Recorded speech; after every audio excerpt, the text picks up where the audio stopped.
Hey Virgo, and thank you for joining me, and welcome to this reading for 2018, January through June.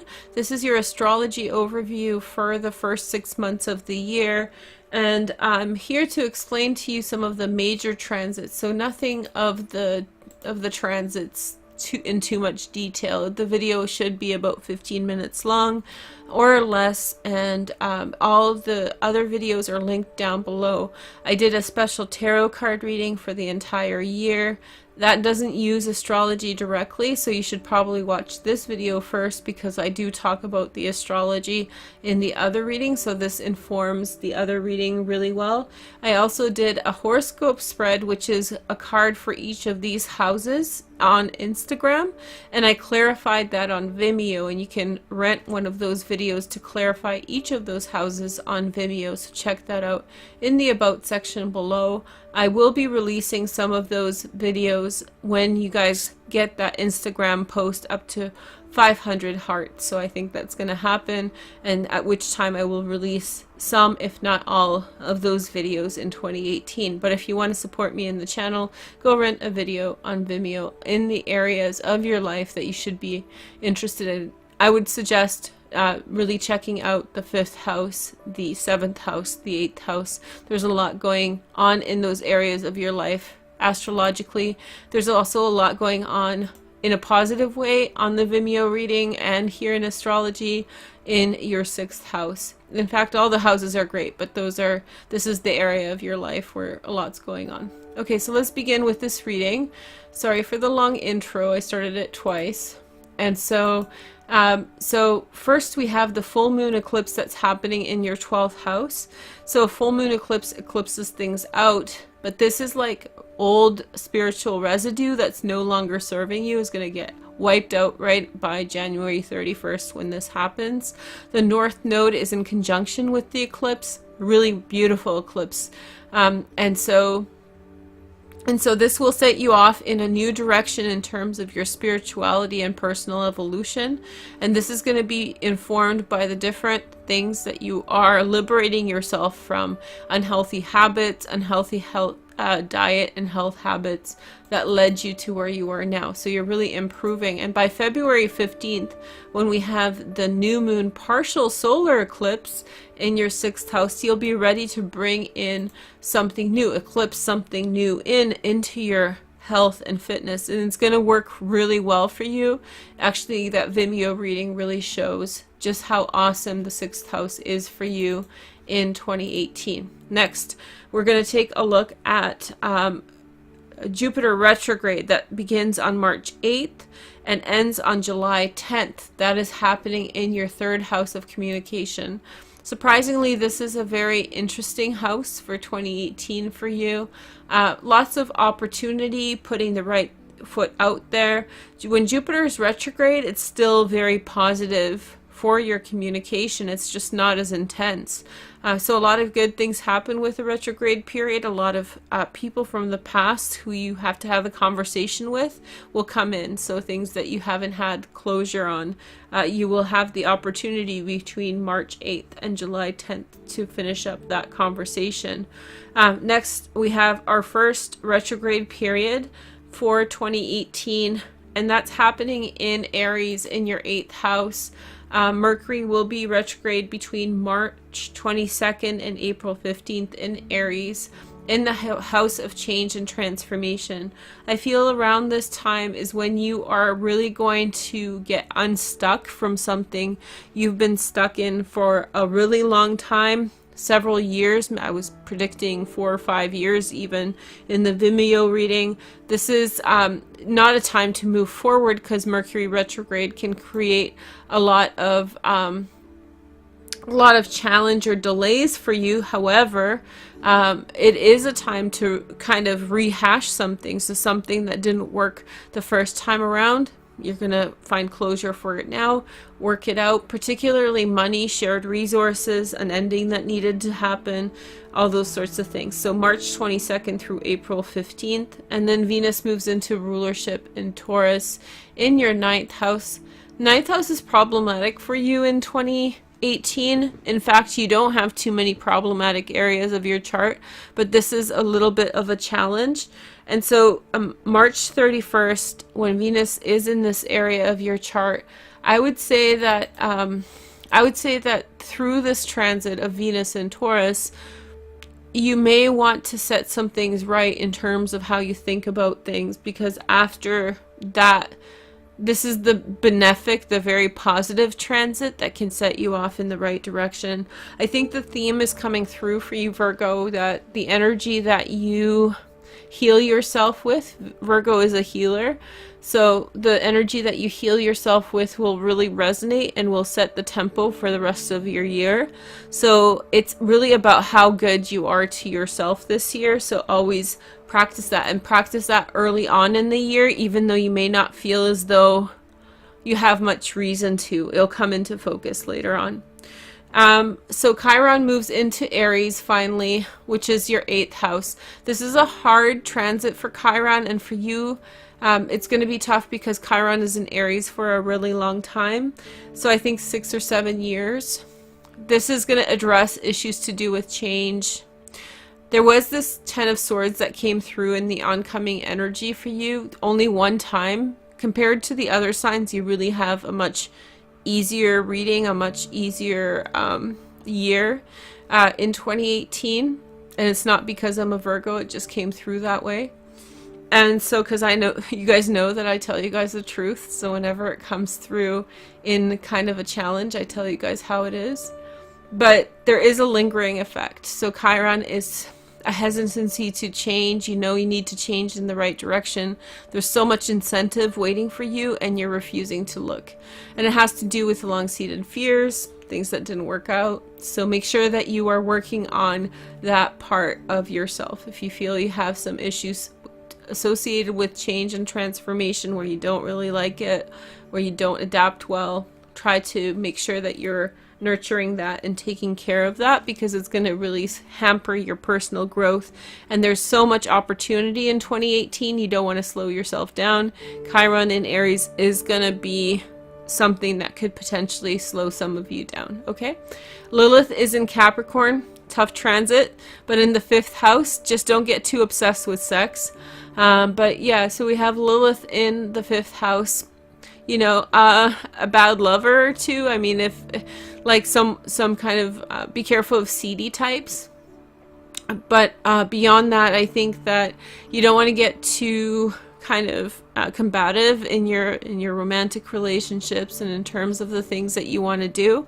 But if you keep it chill, this conjunction with Pluto that lasts until September, so we're looking from April to September, you really want to take a chill pill in terms of taking ownership over happiness. This is not a time, you definitely want to enjoy yourself, and Lilith does create an environment where you can have a lot of fun. But you also at the same time want to be mindful and don't overextend yourself financially, physically, or otherwise, okay? April 17th, Saturn goes retrograde. So this is the area of your chart where there's a lot happening. And you've probably heard me say that it's all about Capricorn for the next 3 years. And so this is your house of Capricorn, the 5th house. The 5th house has to do with children. It has to do with your passions, romantic life, romantic sex life. The 8th house is more the physical, carnal sex life. This is the more romantic area. And so you have like 4 really important players who are here in your 5th house. We have Saturn, Mars, Lilith, and Pluto. And through the spring and into the summer, you have 3 of them going retrograde. So on April 17th, Saturn goes retrograde in Capricorn and in your 5th house. This is going to be a time period in which you're going to be prone to have more fun, because Saturn will not be restricting your ability and availability to have fun. So do allow yourself a little bit of a break. Saturn will be retrograde between April 17th and September 6th, okay? So allow that to happen. Then on April 22nd, we have Pluto going retrograde, and he will be retrograde until September 30th. Now, when Pluto is retrograde, that has to do with maybe addressing things that you wanted to do before. So unmet aspirations that you wanted to achieve early on in your life, and now this is your second opportunity to achieve them. You know, also pursuing old partners, possibly, definitely, but be careful with the Lilith there. There could be some ulterior motives that people are moved by, over sexted ideas, you know, so don't get too wrapped up in anything that's kind of dark or seedy or shady or just not in the light, because Lilith will make you feel tempted, but it may not be the direction that you want to take. And Pluto is definitely deeply karmic, so you don't want to start some kind of an avalanche, you know, of energy, which could definitely happen. So my advice for you is to take it easy. Definitely in September, as a foreshadow, there will be Saturn, Mars, and Pluto moving direct, and they'll all move direct around the same time. It's going to be a big push of energy in September, and then Lilith will be clearing that area by that time, so that'll be much more an opportune time to enjoy your 5th house transit.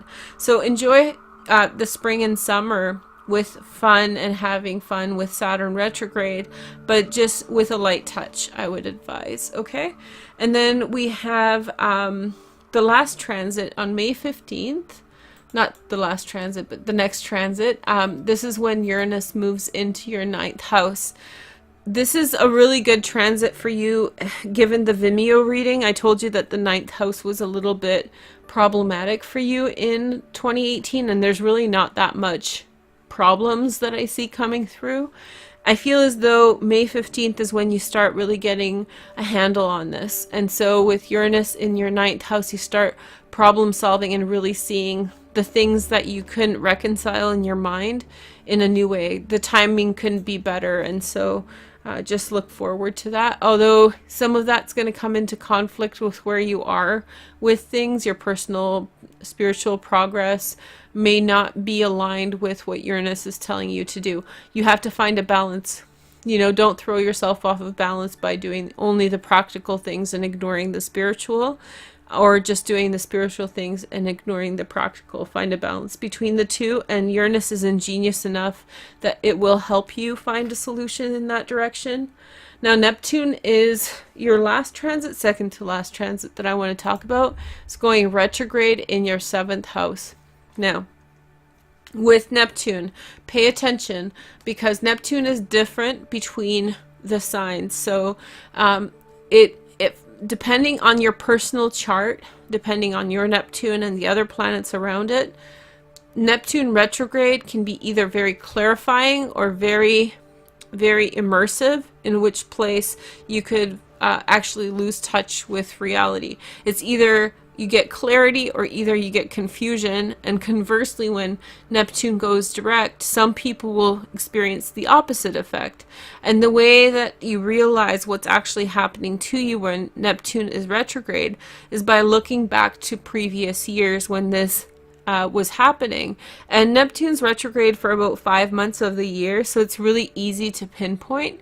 So I suggest that you take a look at your last year in 2017, and did you see an increase of confusion when Neptune was retrograde, or did you see it kind of clarify?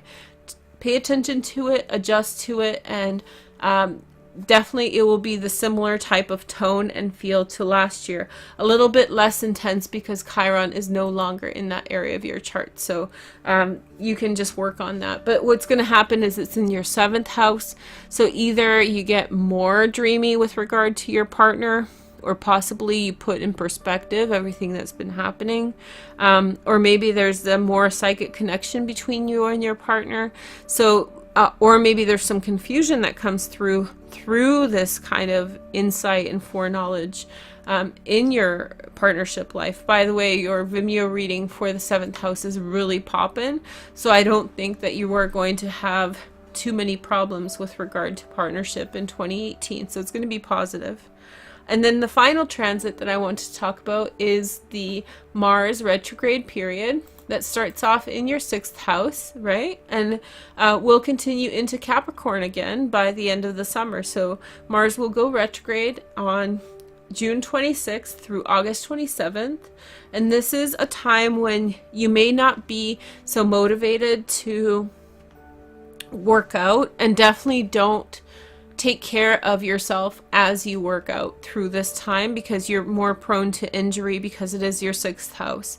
So until this time, do a lot of steady, grind your way through workouts. Make sure that you are doing your tasks on a daily basis. Don't falter in your responsibilities. And then Mars and Pluto and Saturn, as I said, will all go direct in late August, early September. Mars goes direct August 27th. You're going to see a big push in that area of your life after that. So I feel as though the domino effect is like May, and then August, and then November, and you're going to have like just an increase of clarity and understanding about your life. So that's a reflection on the Vimeo reading, and this one I'm about to do the tarot card reading, so I'm curious to see what will happen with that. But thank you guys so much for watching. I know I went a little bit over time, but I hope that you enjoyed this astrology overview, and I will see you soon. Take care. Make sure to check out the videos down below, and I will show you all the links there. Thank you so much. Bye. Hi guys, thanks for joining me, and welcome to your full moon reading. And I'm excited to be here. Let me just find, I lost my card. Oh, there they are. Okay, we have 2 more for the full moon, and I don't know what signs they are, which is great. So that's going to be a nice clear reading. Let's take a look at what's going on. Now, the full moon energy is good 3 days before and 3 days after. That's why I'm publishing everything so quickly. I just got sidetracked this weekend. I was going to put it out earlier, and now it's here. So whatever. I've got 3 cards for you guys just to take a look at the initial energy. We have the 3 of Pentacles, and we have the 10 of Rods. Lots of work to be had. And then, let's see, we have the 9 of Pentacles. Ooh, so hard work is going to pay off in the long term. You're going to see the results of your efforts, and I feel like you're already respected in whatever you're doing. I don't feel like this is something that you're earning. I think what you are actually just earning is, you know, just the putting into practice the things that you are doing to see the results come through. So you're already established in whatever you're doing.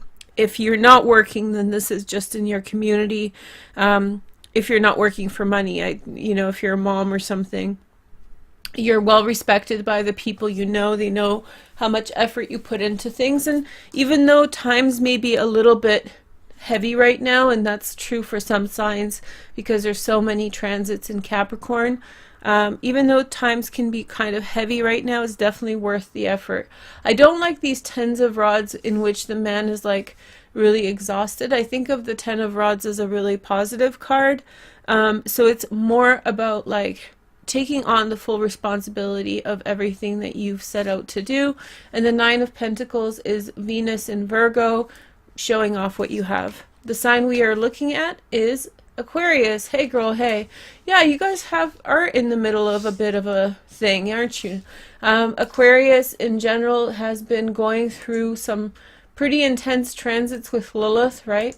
Lilith has been in Aquarius. In my chart today, you'll see it. So there it is at 12 degrees Aquarius. She takes about 10 months to get through a sign, so we're looking at 5 more months of Lilith. Not necessarily the best transit, but she's out of aspect of the South Node and Mars, and that was the really weird part at the beginning of the autumn. Okay, but today what we're going to talk about is the eclipse. We're going to talk about that next month in January. We're talking about the full moon, which is happening in your 5th house of romance. It's a really nice full moon for you. There's a mystic rectangle off of the full moon right there, and off of the nodes. So that's a pretty intense mystic rectangle. It means that you're going to have the opportunity to resolve certain patterns in your life over and over and over again until you get them right.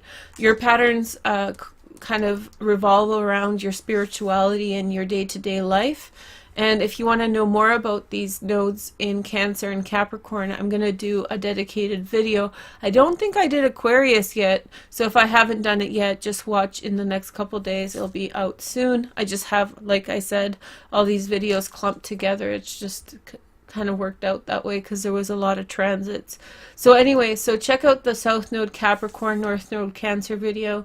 That transit will last until May 2020, so it's a long transit. Very important for you to be aware of. It has a lot to do with your daily life and work, where you apply your effort and where you put in your time. We'll talk about that separately, but for the full moon, it's this reiteration of opportunity to get something right, and what you're trying to get right is something to do with what you feel passionate about, having fun, setting yourself up for a situation in which you can enjoy yourself, and I think that you're going to do it. The Mystic Rectangle is special because it allows us to try and try and try again, and it's motivated. The full moon is illuminated by the Sun and Jupiter in Sagittarius creating a conjunction, and so this is a very special point. The next time this is going to happen is the 19th of December 2019, and it's this magic series of days in which Jupiter and the Sun create a conjunction and allow for miracles. And so this is happening in your 11th house of friendship, and so friendships and friend partners are in some way illuminating a path forward, allowing you to have what you want. So it's a very, very blessed kind of and well-deserved energy. You guys have been through so much with this Lilith transit that now that you needed a good little whack of energy, and you'll get that right there with Jupiter and the Sun in opposition to the moon. The King of Wands just jumped out. He's a Sag, a Leo, or an Aries. This is Sagittarius right here. So this could be a person who's around. He could have a Jupiter in Sagittarius. If he does, then that's very, very positive. This card also jumped out. I don't want to use these cards, but this is the Three of Cups, which to me is really well suited for the 5th house, which is all about fun, pleasure, and having fun. So I feel like, oh, another card. Wow, look at them. They're like Eight of Pentacles. Hard work leads to fun and pleasure. And I think that maybe this is the consequence of the work you've been putting into your life. So high five to you on that. Let's take a look at your cards. We have the Ace of Rods. Okay. So definitely some kind, I think that maybe in a regular job or whatever you were doing before or on a regular basis, you had some inspiration about a bigger idea. Something bigger is coming into your mind. Then we have the Page of Cups, a Pisces, Cancer, or Scorpio. This can also signify a bit of a romantic interaction. The 5th house is also correlated with kind of adult fun, but more of a romantic nature. So you could be facing some kind of connection with that. And then we have the Ten of Rods. And I'm glad I'm using this deck because I want to really show you this card, because in my opinion, this is a good Ten of Wands. He has the 10 rods over his shoulder. You know, he's been working really hard, and now he's setting off towards his goals, right? Which are already visible, almost there. So I find this is kind of a negative card. He looks like he's overstrained, tired, and exhausted. Whereas in this, it's more like, hey, I got this. Maybe it's still heavy, but I still have the energy to get my goals completed.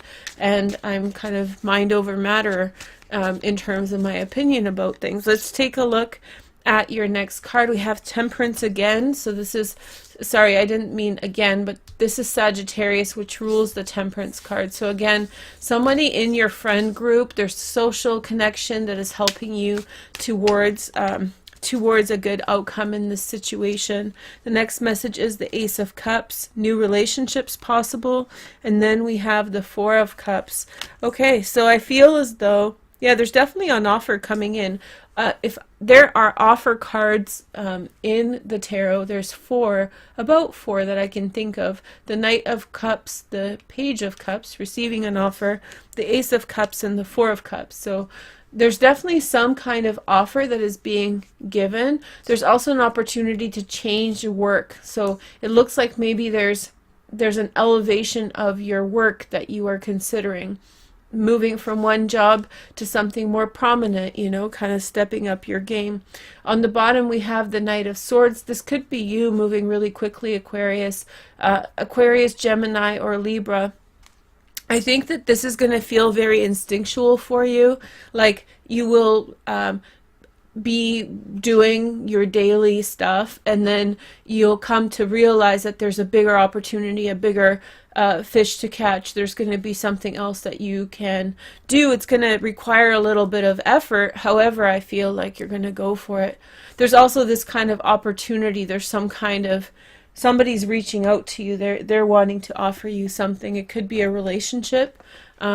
I'm not sure if you're really going to take it. It could be both things, actually. As you are setting off for a bigger goal, there could be an emotional offer that is made, but I don't think either you don't see it right away, or you don't really vibe with it really hard. Let's take a look at your cards. We have be supportive, make a genuine effort to show you care. This is the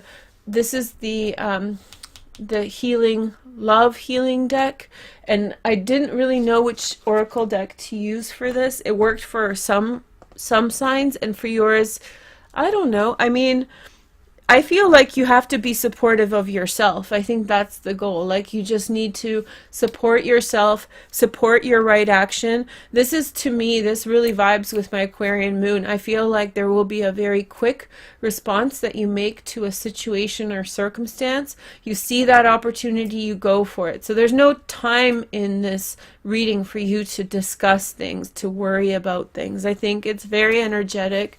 You might have a Sagittarius around you kind of giving you some juice, energetic juice, but there's not much talking here. There's a lot of considering, planning out, and putting into action, okay? I have one more oracle card for you guys in this very pretty deck. And we have the Observer. Oh, okay. So I feel like, I don't feel like it's, I feel like you're getting ready to act, and I think you're putting some things into play. I think that you're reaping the rewards of the work that you've already put into whatever it is that you're doing. But I do feel like there's someone who is soliciting your attention. Somebody wants your attention. They want to connect with you. I'm not really sure if you're on the same page as them, because you have two 10 of Rods. I think you're very set on your goals right now, and in some way, it may not, it's kind of too late in the game for them to kind of catch up and join in. So it's like too many stakes in terms of your own success, too much at stake in terms of the things that you're doing. It's more about you with this full moon, because it's in the 5th house. So it's kind of your way or the highway, but even more so than that, you're very kind of hesitant to, in some way, bring someone else on, because I think there's also this kind of Lilith kind of anxiety. We can call her an anxiety point. I think that there's this little bit of anxiety, because, like, you know, when you work with groups, there's always this kind of in the back of your head, a little bit of a worry that somebody's going to screw up, that somebody's going to be not helpful. And so I feel like with Lilith, your Achilles heel for at least the next few months is going to be like other people. You're going to be worried that people are going to act foolish, that they're going to trigger you to act foolish. So maybe being supportive has a lot to do with recognizing your own feelings. Your friends who are coming in and who are all around, they're going to stay there. They're going to be there and support you through this. And I feel like this is maybe a common theme that will show up for you in the next few months, which includes, you know, Jupiter in Sagittarius and Lilith in Aquarius, in which Jupiter is going to be throwing a lot of opportunity at you, right, through your friends and social connections, while you're going to be a little bit, you know, cautious with energy from other people, because I think that with Lilith, you know, I've had this transit last year, and it's like you got to really watch that Lilith, you know, because it puts you in weird circumstances with people. So it's not going to be any different than what you've already experienced. In fact, you've been through the worst of it, unless you have like a sun or moon like I do in the 3rd decan. We're in for the next round of whatever. But it's not going to be as intense as for those of you who have your placements in early Aquarius. Anyway, it's not really about Lilith. I just want to touch on that theme because we're going to talk about it again. But I can see the hesitancy. You know, I can see the kind of like side-eyeing situations and being like, I have my goals, and, you know, I really need to go after them now. And I don't know if I really have that much room in my life to muse around about feelings and things, which is an Aquarian thing. Aquarians get very busy, very kind of goal-oriented and fixed on what they're doing. Very social sign also, but they keep it cool. Anyway, I hope you guys have a wonderful full moon. It's for about a week, so I hope it helps you in the week. And yeah, let me know how it goes down below, and I'll talk to you soon. Take care. Bye.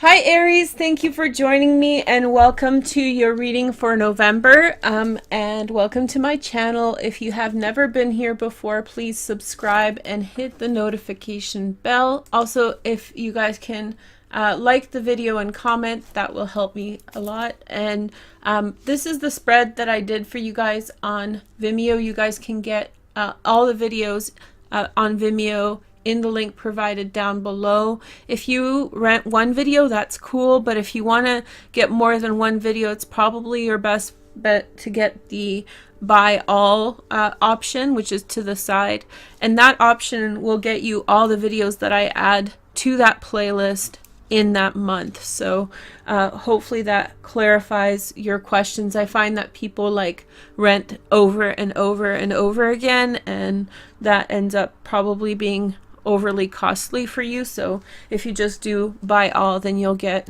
all access to all the videos forever. So hey girl, hey. So this is the spread that I do on Vimeo every month. It's called the 21 card spread, and I usually go on YouTube and introduce you guys to it. The reason that I do that is because I don't want to force anyone to get something, to pay for something, so at least you guys get a look at what's on there. And then secondly, I like to explain each of the characters that show up in the spread, specifically the court cards, and I'll just go through them one by one and explain them to you now, okay? So the first person, and this is probably the most important person in your life, and she's the Queen of Cups, a Pisces, Cancer, or Scorpio. She's somebody who's helped you through a lot, and it could be a man as well. So this is a person who has helped you through a lot, but it's left you with a lot of heavy feelings and possibly even a heavy heart. And this month, I think you are in some way moving past this relationship. Not that it's because it's bad, it's just not your energy to necessarily stick around and dwell. So this is a person who has had great sympathy in your life. They've shown you compassion when you've needed it, but also at the same time you have you've reached the limit, and now you need to get productive again and start having fun and going in new directions. So this is a very compassionate person, a sensitive person, someone who's very like understanding and loving. And so I feel like this person is bringing into your life a lot of positivity, but sometimes you, what I said on Vimeo is you have to get off that couch. So it's a snuggly couch, but you have to get up and do your stuff, and you feel it within you. It's not your character. You have the Fool card here. It's not your character to kind of dwell on the couch and, you know, kind of feel rotten. Okay, actually I'm noticing that there's not too many court cards. It's a lot of you heading out into the world this month. The other person, and this is a more peculiar card that I was like left wondering about a little bit. So this is the Knight of Wands. He is a Sag, a Leo, or an Aries, and this person is either very quickly coming into your life or leaving your life very, very fast this month. It's one or the other, and it's gonna either really clarify a situation, leave you free for a new beginning, or somebody's gonna come in and there's going to be some kind of adult fun connection for some of you. So there is a real possibility for like an adult fun connection. So I don't know, it's YouTube, we gotta make up words for it. We gotta give it a name. That's special time. Let's call it special time. So this person's coming in for the special time. They might show up in your life, or you might have this burst of energy where you in some way want to have special time with someone. And then we have the Page of Wands. Pages are funny for me in terms of interpretation.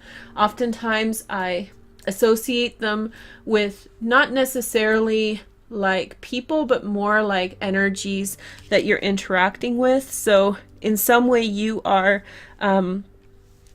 maybe giving like a new burst of energy, specifically in the mid-month to the end of the month, where you feel like celebratory, fun, you want to kind of connect with people, talk, just really kind of break away from some of the things that you are responsible to. Your responsibilities are heavy this month, but I think that that's a part of a bigger story, a bigger narrative that you're going to reconcile with the eclipse on January 5th in Capricorn. So expect a 2-month transit of kind of serious stuff at work, serious stuff with your family, but you're going to definitely clear it and everybody's healing. So that is the good news. Okay, so, and a little bit of special time for you, hopefully.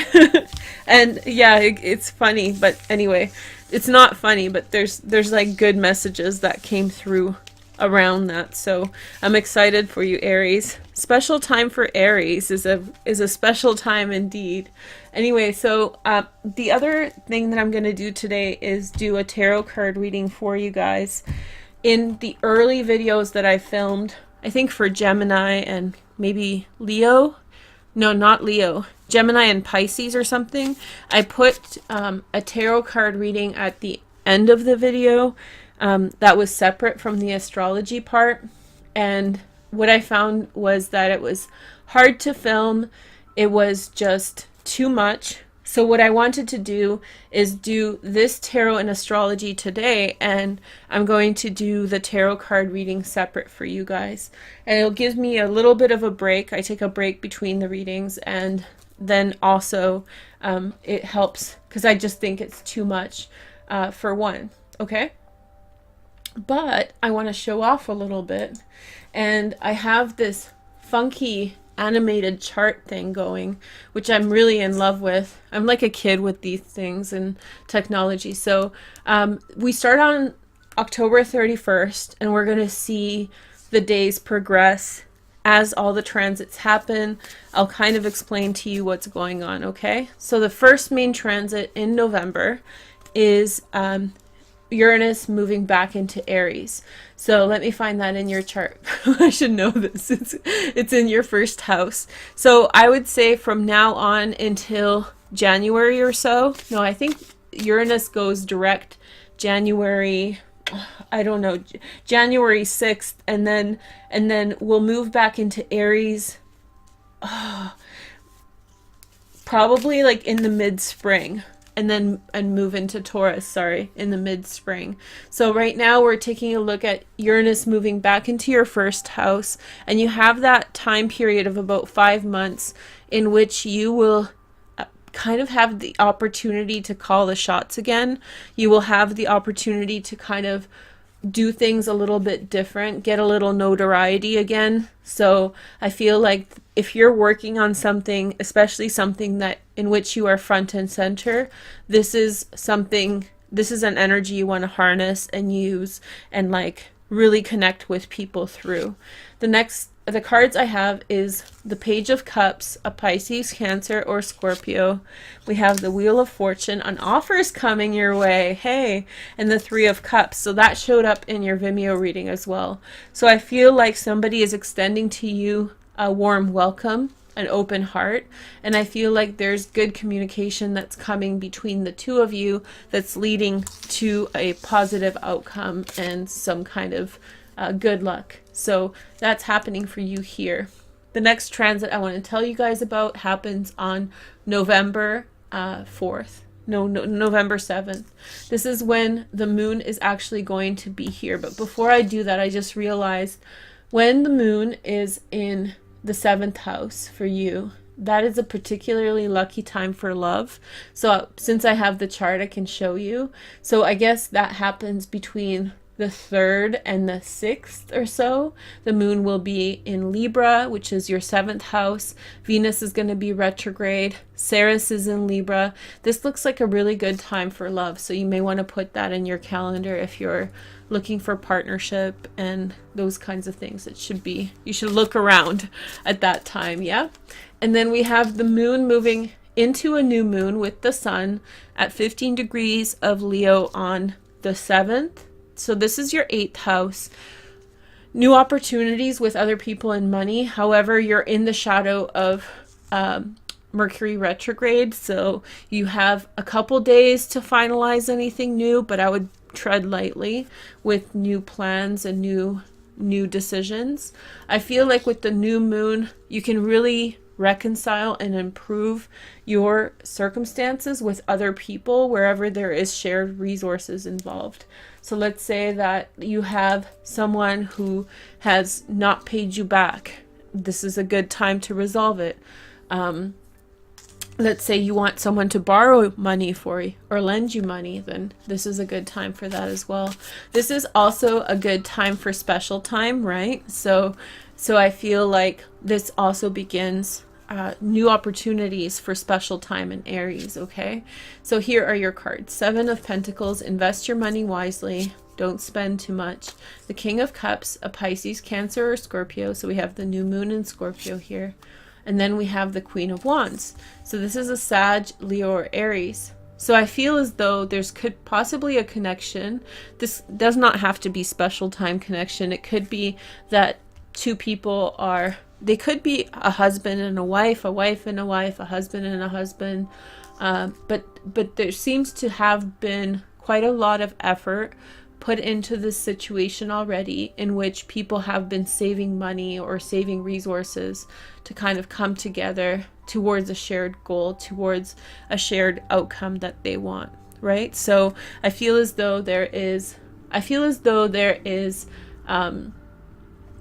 this person, I'm guessing this is you, right? So I'm guessing there's someone who is, this person's not particularly good with money. Let's just face it. I think you're probably much better.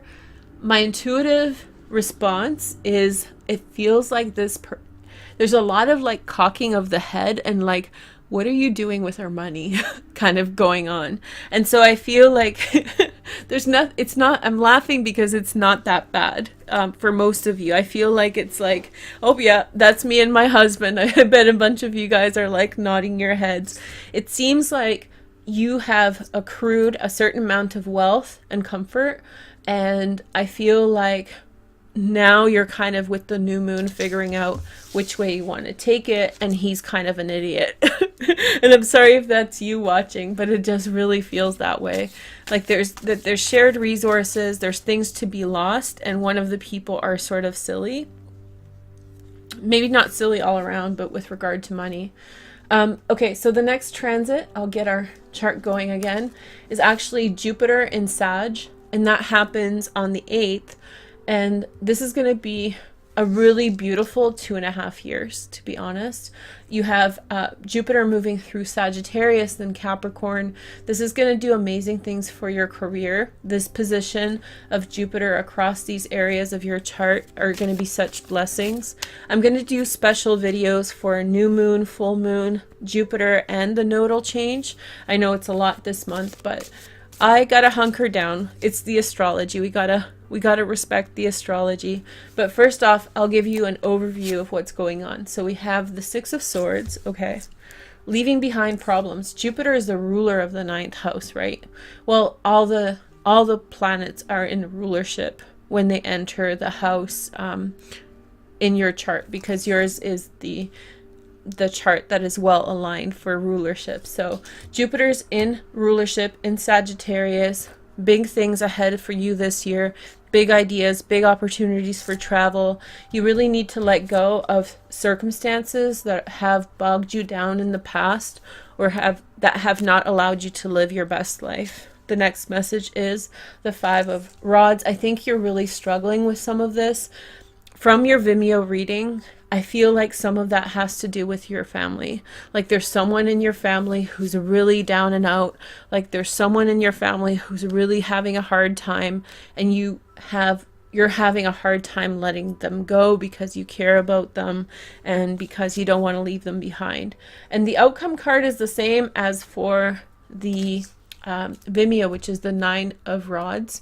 You get yourself to a position of security and you wait. And I think you're going to be actually waiting for about 2 months, because then we're going to have those eclipses on January 5th in your 10th house of career. So hang tight. It's coming. Bite your upper lip. That's really good time for special time, because then you can really you have nothing else to do, so might as well have special time, even if it's with yourself. Hey girl, hey. I'm just kidding.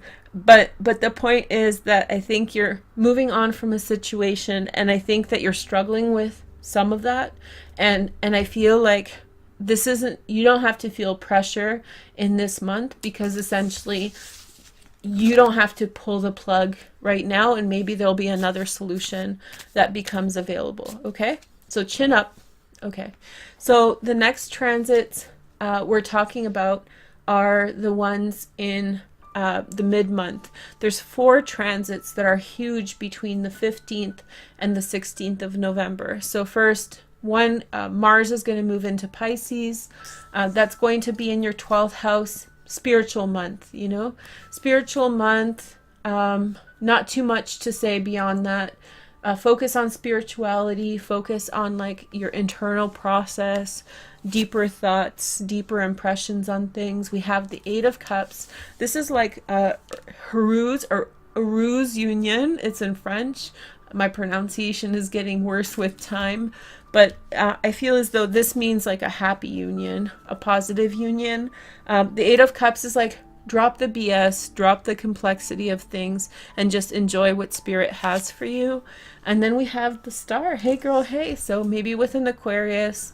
Aries and Aquarius are a really good match, by the way. I was thinking of my friend who is an Aquarius, and I was like, I hope she knows that Aries are a really good match for her, So I feel like there is, if it doesn't have to be Aquarius, but I do think like there are some spirit intervention events that are coming in your life, Aries, that are going to lead you to some romantic circumstances and situations, especially before the 16th, because that's the last end of the transit of the North Node here in your 5th house of romance. So that's a really good time. Actually, Venus will be in your 7th house, so the whole month should be full of opportunity for love. And Venus will be actually in aspect. Is she really? Venus is going to be in aspect to Mars in a trine right here. So I feel like that's going to, it's a loose trine, but it's a trine. Nice energy. So that's going to break and come apart and break again. But I feel like they're forming a trine, and Venus is in your 7th house. So that's going to actually lead to some opportunities and like divine miracles in the way of finding love, keeping love, whatever. The next message is the 5. Oh, you're stressed out. You're stressed out because you're asked to make choices and go in different directions and, deliberate on this and that. And you're like, that's just too much information. Like, I just feel like, like, I just want to have fun. Like, back up off of me. I want to have fun. I have my soulmate. I love my ish, and you just, everything and everyone. And if it's not your personal life, then it's your family. If it's not your family, then it's your work. And I think that the 2 sources of stress for you in November are work and your family situation with that person for whom you feel a great sympathy for. So I feel as though things are heading in a good way, but you are going to face like a little bit of, stress that has to do with like what's the right path to go down and what's the right direction. The next thing that happens is Venus moving direct. I guess I talked about it already in your 7th house.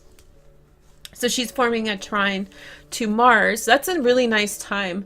Let's see it, because I paused the action. We're looking at November 13th. So in a couple days, Venus on the 15th, on the 16th, sorry, she moves direct in your 7th house of partnership, forming a trine to Mars. That can lead to some forward movement in love, but also Mercury goes retrograde, which I'll tell you next. Okay, so let's pick cards for Venus.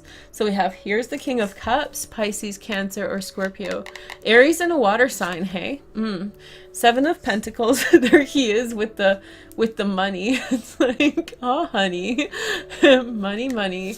And so then we have the Strength card. So passion, desire, you know, putting forward something towards an energy. This could be you opening your heart towards a Leo. Hey girl, hey. I feel like divine miracles. This person really wants to spend money, and this could be you. I can't break your karma. I can't say don't do it, because if you don't do it and you don't meet the love of your life, then I've told you bad advice, and then I have to deal with the bad karma of it. So you do what you need to do. Careful with your money. Other than that, things should be okay. Okay, so now we're on the 16th. I'm going to pause the video as well. And so on the 16th, we have also Mercury retrograde, which I told you it was up in the 9th house. So you're actually going through the toughest Mercury retrograde transit this month. I think one of the hardest. You won't be able to put into words what's in your head, and that can feel very stressful. So now we know what you're stressed out about. It's like you're lost for words. You're lost for words. You're distracted. There's multiple competing energies happening around you. The next message is the Empress, and then we have the 8 of Swords, and then we have the King of Wands. So I feel as though, I don't know if it's issues with your mother, you know, like maybe you want to go travel and live somewhere else and you don't want to leave mom at home. Those kinds of things are coming up, and that's for Mercury retrograde. Difficult discussions between wife and husband.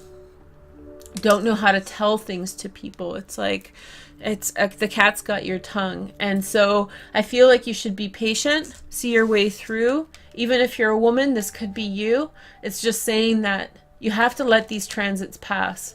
It's not that it's a bad month. It's not like one of those like, you got to let these transits pass because it's going to be horrible. I just don't think that this month you're going to be as productive as you want to be. It's going to feel like a grind, like I said on Vimeo.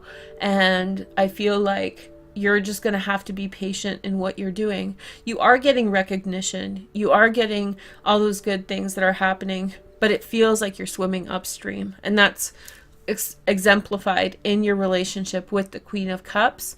And it's not that she needs to go, but when she does go this month, even if for a minute, when she does go, then all that energy is going to go with her. You need to let go of like the deep emotional catharsis this month, because it's just going to bog you down. Okay. So Mercury retrograde, don't sweat it. If it doesn't go your way, if communication doesn't go your way, laugh at it. It's not supposed to be like a transit in which you feel bad about yourself because you can't communicate what you want to say. And don't hit your head against a wall trying to figure it out. You'll do much better in December, okay? When Mercury goes direct. And then we have the last transit that I wanted to mention for the 16th, the node switches. And we'll do a dedicated video for that. That's really important. And the nodal switch happens into your 4th house of home and family. So now we know why we've been preparing ourselves for reconciling family issues, and the South Node moves into your career house. You guys are going to be busy for the next 14-16 months. With the South Node in career, anything that you have had in your career that has held you back, this is a really good time to break glass ceilings, break walls, that kind of stuff. Like really, you can really dislodge yourself. Maybe that's why you are having a hard time really breaking away from family, but feeling the real urge to do so, because you intrinsically feel that there's a gold mine for you in terms of your career. Let's take a look at your cards. We have the Nine of Rods. We have the Hierophant, the teacher. So maybe for some of you, this is education, because Jupiter's moving into your 9th house. That's education, higher education. Maybe you've been accepted into a program, a PhD, and you're like, I don't want to leave mom at home. Like, she's the only one, I'm the only one she has, like something like that. Or, you know, it's an opportunity that's coming into conflict in some way with things to do with your family. And it's a hard sell, because look at all these transits up here. Nothing's down here with the North Node, and this is the direction you need to go. So my advice for you in navigating this is don't give up on school. Of course, school's so important, or whatever opportunities coming up for you. But the feelings that you have that are pulling you back into your home and into your family life, they should be recognized as well, because they're your spiritual dharma. We'll talk about it more in the video that I'm going to do for the North Node switch, okay? The next message is the Six of Rods. And so I feel like success. At the end of the day, you're going to be successful 100%, 100, 125%. Somebody said that to me, you're 125. I'm like, yeah, I like that. So yeah, you guys are 125. Being ambitious, being successful often comes with a cost to your personal life and to other things, like having to make hard decisions with people you care about. And so I just can say that if you feel called to do it, if you feel like that's your thing, that you want to release all these blockages and try for success, this is a really good time to do so. Okay, so now back to the last couple transits. I have like 2 more for you. The sun moves into, I didn't pick cards, so here we go. North Node, 4th house, South Node, 10th. So we have the King of Swords, and somebody's, 4 of Pentacles. People are going to be managing your career to get you to higher places. Look for earth sign and air sign people, Gemini, Aquarius, or Libra, Virgo, Taurus, or Capricorn. These people are going to take you places, and they have your back. So I feel like, yeah, good on you, Aries. And they can be women as well, so don't, it's not gendered that way. Okay, so next message is the sun in Sagittarius up here in the 9th house. So what this means is that energy of opening up horizons for you is just getting more and more intense. Look at this beautiful grand trine that just showed up. Ooh, on Jupiter, the moon, and the North Node. Hey, that's the 18th of November. So the 17th, the 18th, and the 19th. Usually it's going to be on Chiron. That's okay too, you know, with the North Node and Jupiter. That's a pretty powerful grand trine there. So that's the 17th, 18th, and 19th. That's a good energy. But on the 22nd, the sun moves into your 9th house. Your horizons are opened up. And let's see what we get. So we have the Knight of Swords, a Gemini, Aquarius, or Libra, and a sun in Scorpio. These are old cards, so they have different associations. And then we have the 9 of Pentacles, a financial windfall. Somebody's coming in with money, and the Page of Swords. This person, this sneaky devil, you know, he's coming around. Don't let other people take away your wealth and your prosperity. Please don't, especially not in the next month. Don't let people get you down, even if it's that family member that makes you sad. Like, feel sympathy for them, but don't let it get you down. It's such a special transit for the next 2.5 years. You need to cherish yourself. You need to really hold yourself in high esteem. Okay. Full moon. Hey girl, hey, did I miss it? I didn't miss it. Hey. So we have a full moon in Gemini here in the 3rd house. That happens on the 23rd of November. Okay. So this is your 3rd house of identity, of communication. By the 23rd, while we're still in Mercury retrograde, this is what I coached on Vimeo. Mercury retrograde is good for cathartic conversations, heart to heart with someone, breaking down your relationship, improving it. It's not so good for business stuff, like writing contracts, that kind of stuff. Stay away from that. But if you need to reconcile your relationship, if you need to reconcile how you're talking with someone, or what actually happened in the past, I know we're at the end of Venus retrograde, but still, you know, give it the opportunity if there's something lingering there, you know. So expansive communications of self-knowledge. There's the full moon on the 23rd. Let's see. We have the Three of Wands. We have the King of Cups again, so he's trolling around. And then we have the Seven of Pentacles. So I feel like there is something coming in towards you from a Pisces, a Cancer, or a Scorpio that indeed has some kind of financial consequence. This combination has come up several times, and I shuffle in between picking the cards. So there's definitely some kind of payoff, payout that's happening to you or for you in and around the 23rd of November. And then Neptune moves into direct motion in your 12th house. A break from weird dreams, really, in the 12th house. Mars is going to be there. That's going to be a good energy to have together. You might have prophetic dreams that bring clarity into your circumstances. It's like, oh, that's what that was about. Okay. The Knight of Pentacles. And then we have the Lovers. And we have the... Look at this. Somebody's coming through with love for Aries. This is the last spread. This is the little zinger at the end. It's like, boom, Aries, you've got love. So after that full moon, I think there's a turnaround for you, babe. I think there's a turnaround, and I think that there is positive energy coming together to form cohesion, you know, and love and compassion, and things are going to get much better. It's not that the month is bad. I don't really think that the month is bad at all. What I do think is that the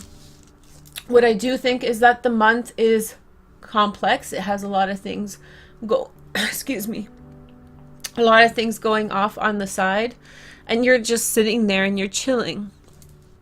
You're chilling like a villain, you know, to the side. I'm going to call this video that. You're chilling to the side.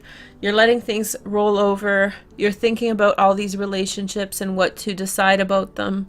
But I don't think you have to decide yet. So, and there is special time available to you if you want it. So I feel like maybe some special time at the end of the month is what the doctor ordered. Anyway, thank you guys so much for joining me. I hope you have a wonderful month. And stay tuned for my other reading, the tarot reading. I'll post that soon. It'll be down there when it's ready, okay? And check out the Vimeo reading. It's up now. Take care. Bye. Hi, Capricorn. Thank you for joining me. We're going to be talking about November, and this is your Lenormand reading. If you want to see or hear your other readings, they're down below in the About section. Or if you want to just get the Vimeo, that's in the description box as well. Leave a comment and a like. Very much appreciated. Girl, you don't even know. You guys had probably the hardest reading out of the group. The most challenging, you know. There's a lot that's going to be coming up for you in November. I really suggest you watch. But the payoff is going to be huge. So work hard in November. Payoff December, definitely January, okay? Your first card is the Child. So you're really new to something, and this is the reason why it is this way. It feels overwhelming. You're in over your head with some things, new feelings, new emotions, new circumstances, new people, and that's why it's coming down to this kind of energy over and over again, which means you should not or you won't feel blame yourself for not getting it or for taking a while to understand it, because it's supposed to be this way. It's supposed to be hard for you to navigate, to figure out. The next message is the Bouquet. There will be gifts. Maybe your children will give you gifts, but this can also feel as though there is a welcoming of energy into your life, which means that you should buy yourself things. You should also treat yourself kindly, take care of yourself, all of that energy. The next message is the Man. And so what this represents is maybe you give something to a love interest and it's very naive, but you're very excited to give it to them. That's really sweet. Don't be shy of not doing that. I feel as though there is also maybe your husband or significant other will be giving a present to your children, but I feel as though gifts are going to be made, and I feel as though there's like a warm and friendly energy between the man and the child.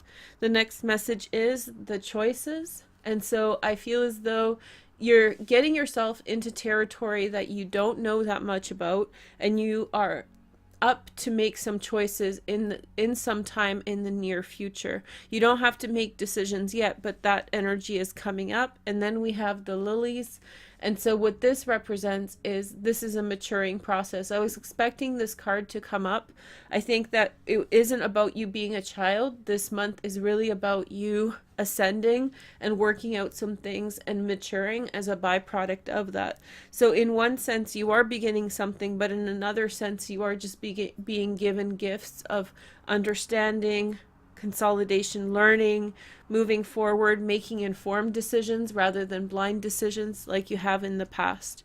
The next message is the sun. I feel as though a warm relationship is growing between you and man.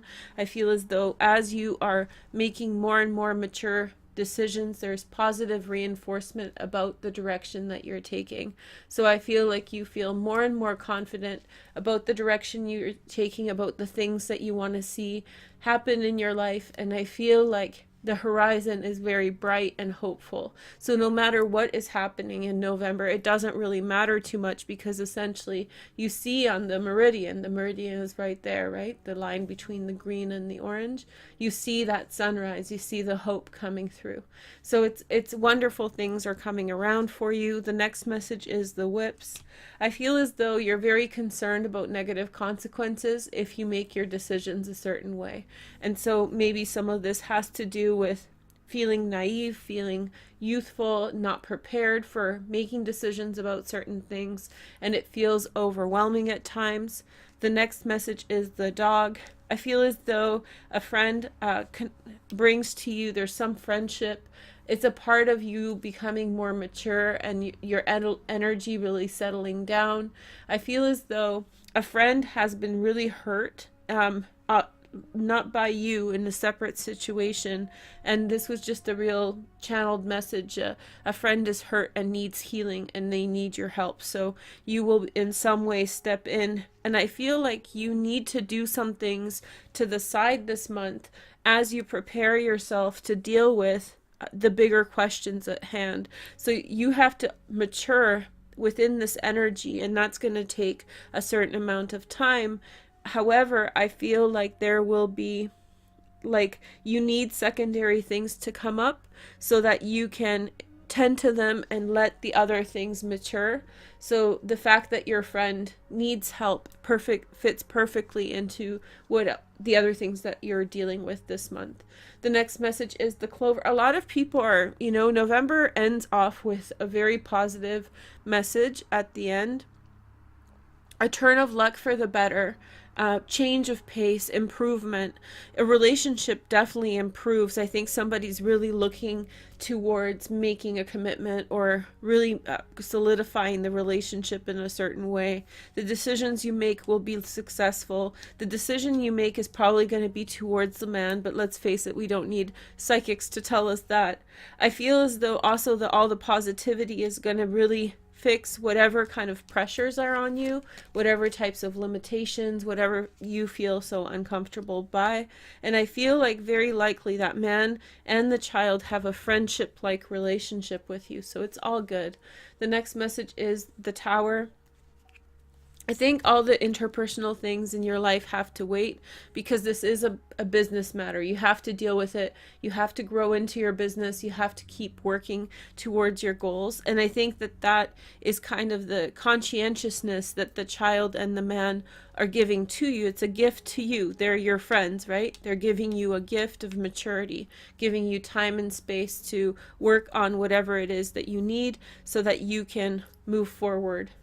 successfully. So I think that that's the best kind of friendship. I think it's probably the best Lenormand reading. So if you were like, eek to the tarot and astrology, this is probably the one you can watch over and over again to get psyched up. Capricorn, we're almost there. It's almost your birthdays. Next month, girl, next month. Okay, have a good month. Thank you so much. Take care. Bye. Hey everybody, thank you for joining me and welcome to this pick a card. My name's Varouche. You guys can subscribe to my channel down below and hit the bell if you like. Yeah, so I'm super stoked to be here, and we have a really cool pick a card. It's a quick pick, which means that we're going to go through the answers quite quickly. We're asking the question what the person you have in mind is truly like. So you can kind of have an idea of who you're asking about or attribute a different person to each of the piles. That's fine. And so we're going to take a look at their deeper psychology. So we're going to take an understanding of what can come to the surface after some time of knowing them, and maybe they can be positive things or things that you should watch out for. So that's pretty much it. In order to make these readings, I really need you guys to comment and like the video, but definitely comment. That's good karma. If you don't have much to say, send me emojis, or you can suggest a different kind of pick a card that you're wondering about. Okay, so let's begin. This is number 1, 2, 3, 4, 5, 6. Okay, and I appreciate everybody doing time caps. So I'm going to set the tarot cards to the side, and then we're going to take a look at the oracle card. So your first card is unrequited love. So there is some kind of situation that may be both ways. Either this person feels like nobody's gonna like them enough, or they're indifferent. And that can be one of two things. Let's see the other cards before we try to figure out what's going on. They're a loner. Okay, so maybe this is a person who thinks a lot, or a person who has, you know, a lot of neurotic thoughts and ideas that are making them want to separate from other people. Either they feel like they're better than everybody else, or they feel like they're never going to match up to other people's expectations. This is an astrological card. You can take it for the sign of the person, but I'm going to just interpret it as a part of their character. So they got Capricorn, so they're like a Capricorn in my opinion. They have somebody's back quite a lot. They're very black and white about things, and they're very forthright with their opinions. I feel like this person measures a lot by financial wealth and success. And so if this person feels as though they have not met their successful lines of what they're trying to achieve, then they feel as though they have failed and they're worthless to other people. Likewise, if they feel that they have achieved something so highly, they think very highly of themselves, and they project that to the people around them. Here are 3 cards by Morgan Greer. So we have the 3 of Pentacles. Oh yeah, they're a Capricorn-like person, hey? And then the 10 of Swords. They've been betrayed a lot by people. That makes them very skittish and afraid to open up. But that also gives them a predisposition to hurt others as well if they feel too much victimhood that's not checked. So the last card is the Hanged Man. So they'll keep you kind of hanging on for a long time. As they're taking care of their business in the relationship, they will in some way just kind of let things keep going as they were and make excuses and push things away. So if you're involved with this person, expect some sizable time before you can actually make a connection, if ever. And be careful of them throwing things in your face. You know, their success, or if they feel that they've been not successful, be careful of like behaviors like trying to lower whatever you have achieved.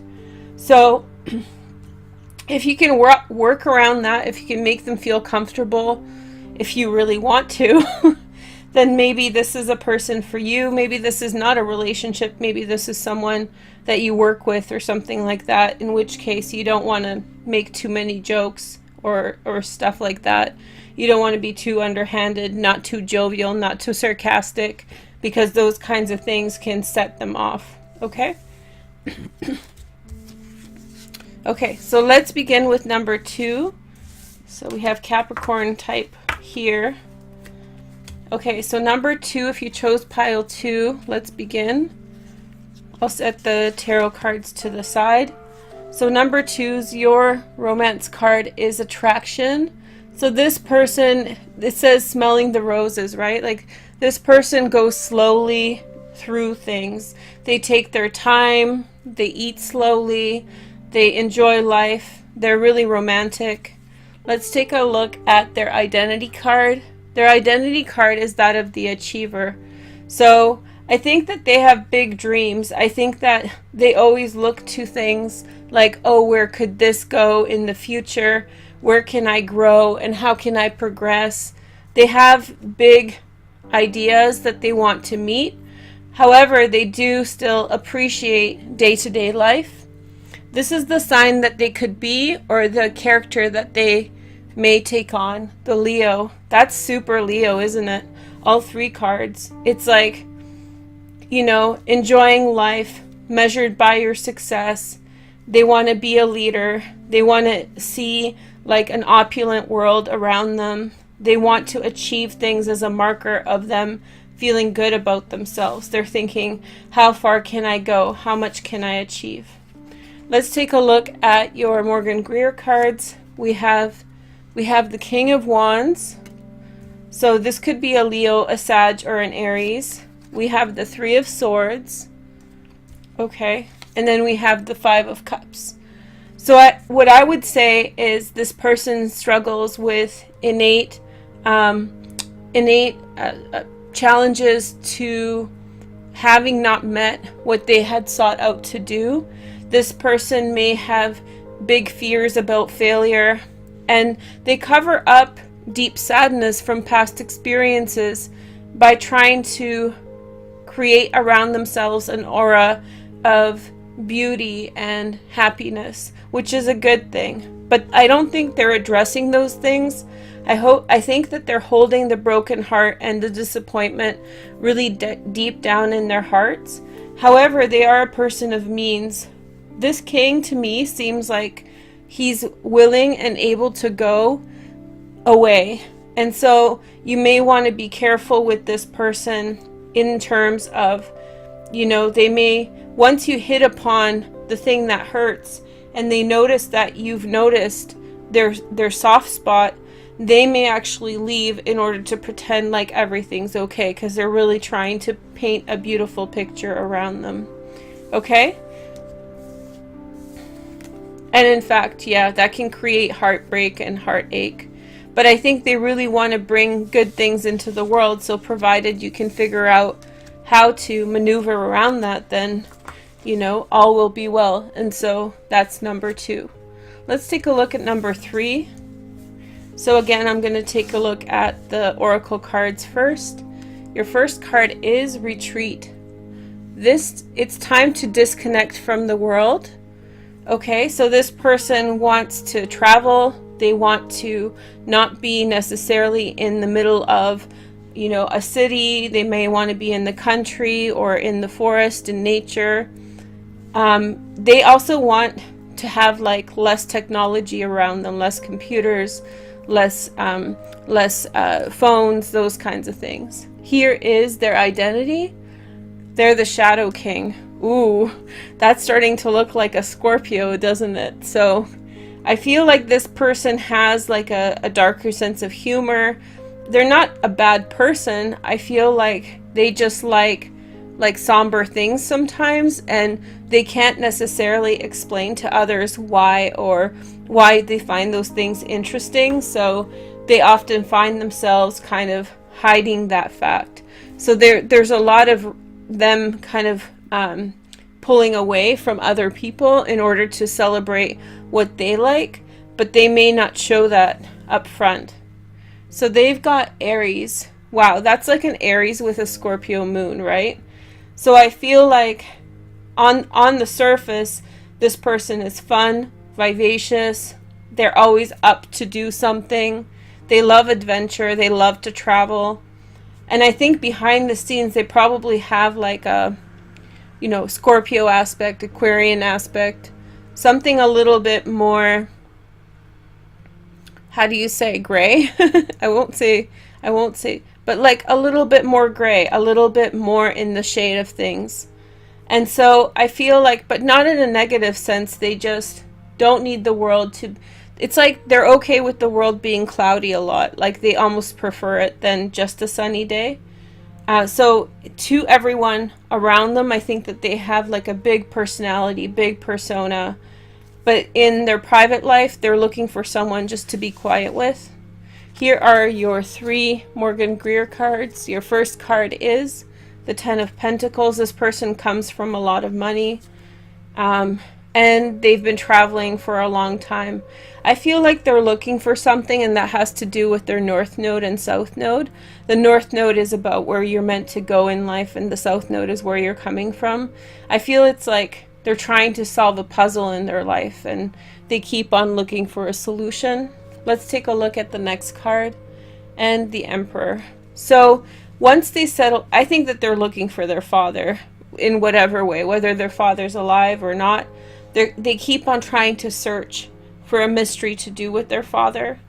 But I think that once that person settles down with the right person, they will be very trustworthy and responsible and kind. And so this person does offer up stability and kindness. However, they have this mystery in their life that they're trying to solve that no one quite understands. I think that there's 2 things to that.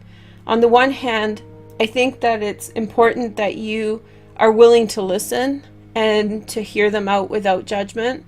But on the other hand, I think that if you try to say, oh, I understand your story, oh, I get what you're going through, I think that will make them really doubt you.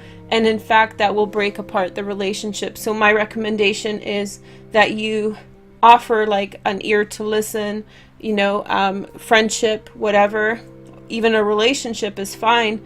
However, I do feel like maybe in this situation, you don't put yourself into it too much and don't relate to it too much. Just let them have their own way of dealing with it. I think it's too painful for them to kind of think about any complexity like that as in relation to someone else. So that's Aries, number 3. Now this isn't the sign of the person unless you want to believe it is. That's fine. And I did choose these cards face down, so I didn't see which cards were coming up. Okay, so here is number 4s. This is your Romance Angel card. We have healing family issues. Your love life benefits as you forgive your parents. So I feel like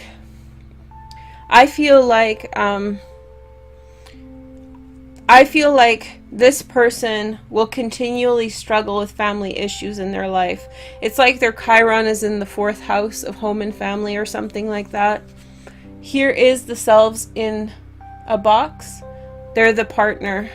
So I think that, I wonder if this is Cancer. This looks like someone who is like ready to settle down. They have their certain issues that make them sensitive and like understanding. But sometimes they get broody, they brood, they don't necessarily open up. But their intentions are just to have stability, a good family. And here is their card. You've got Taurus. So this is a stable person, but they carry with them that secret, that family secret. It may not become available to you immediately about what that is. So I would, again, this is different than number 3.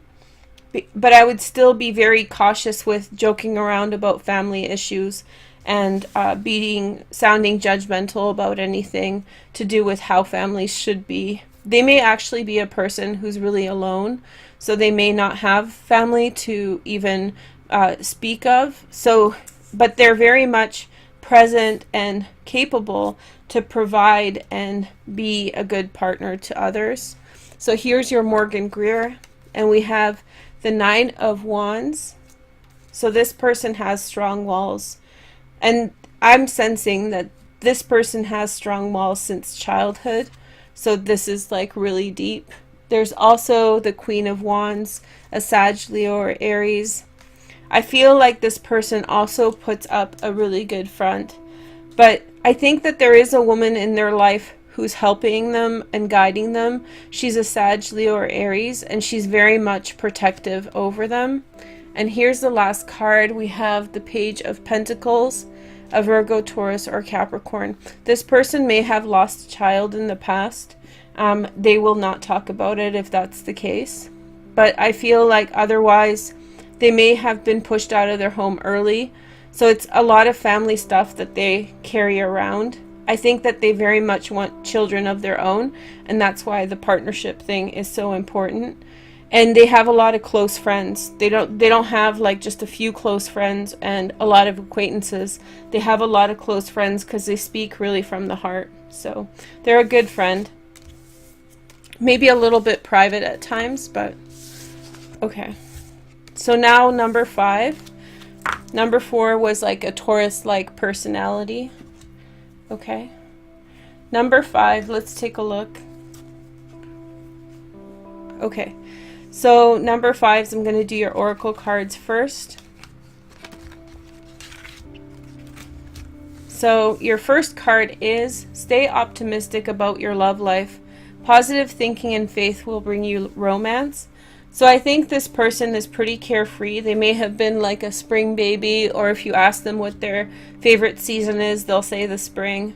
I think that they're really like, it reminds me of that little skunk that picks flowers.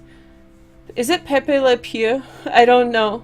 But it's like a cute little skunk. And I don't think it's Pepe Le Pew. It's the one that picks flowers and is like very, very jovial. That's the image that I'm getting when I look at this card. And I think that this person is just happy. They enjoy like blue skies with little clouds. They're very like, they're not very serious about anything, or so it seems. But it like, you will not get like a serious comment out of them very quickly. This is the personality. They're the spiritual. Oh, they're like a laughing Buddha. That's what I'm getting. So like they're very fortunate, and they feel a lot of their life is through gratitude. And I feel like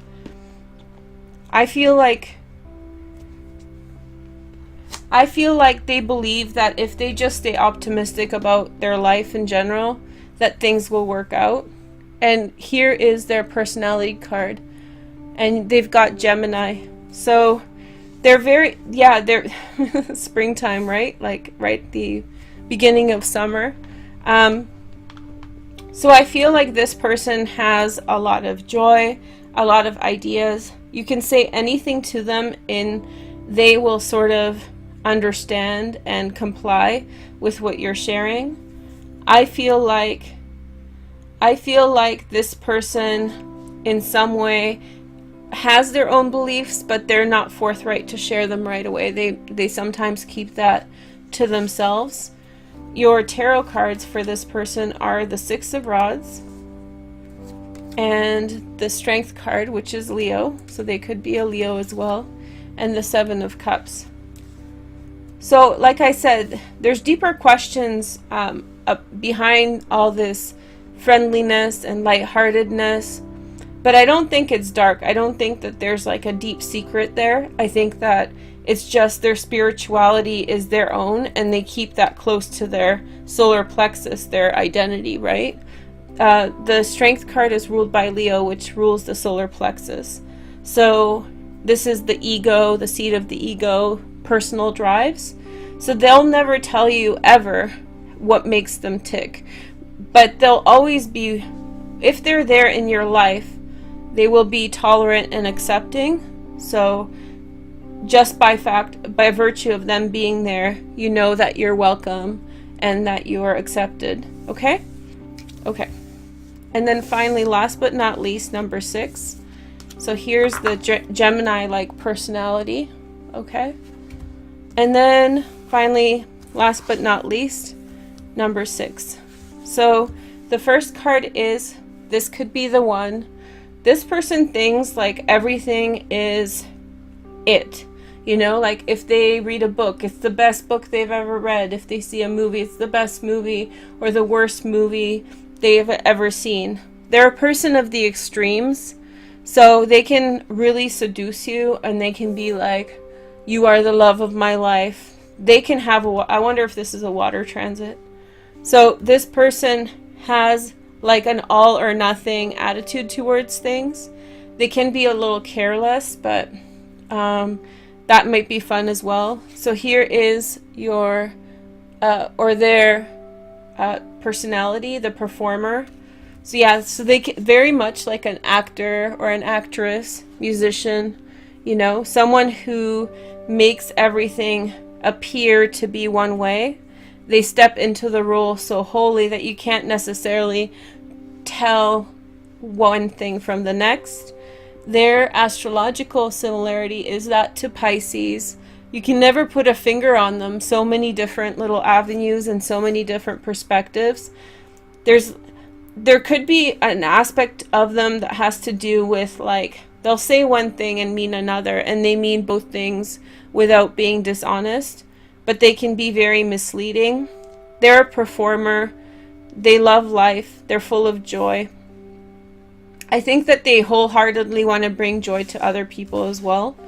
So here are the Morgan Greer cards. We have the Hierophant, which is Taurus again.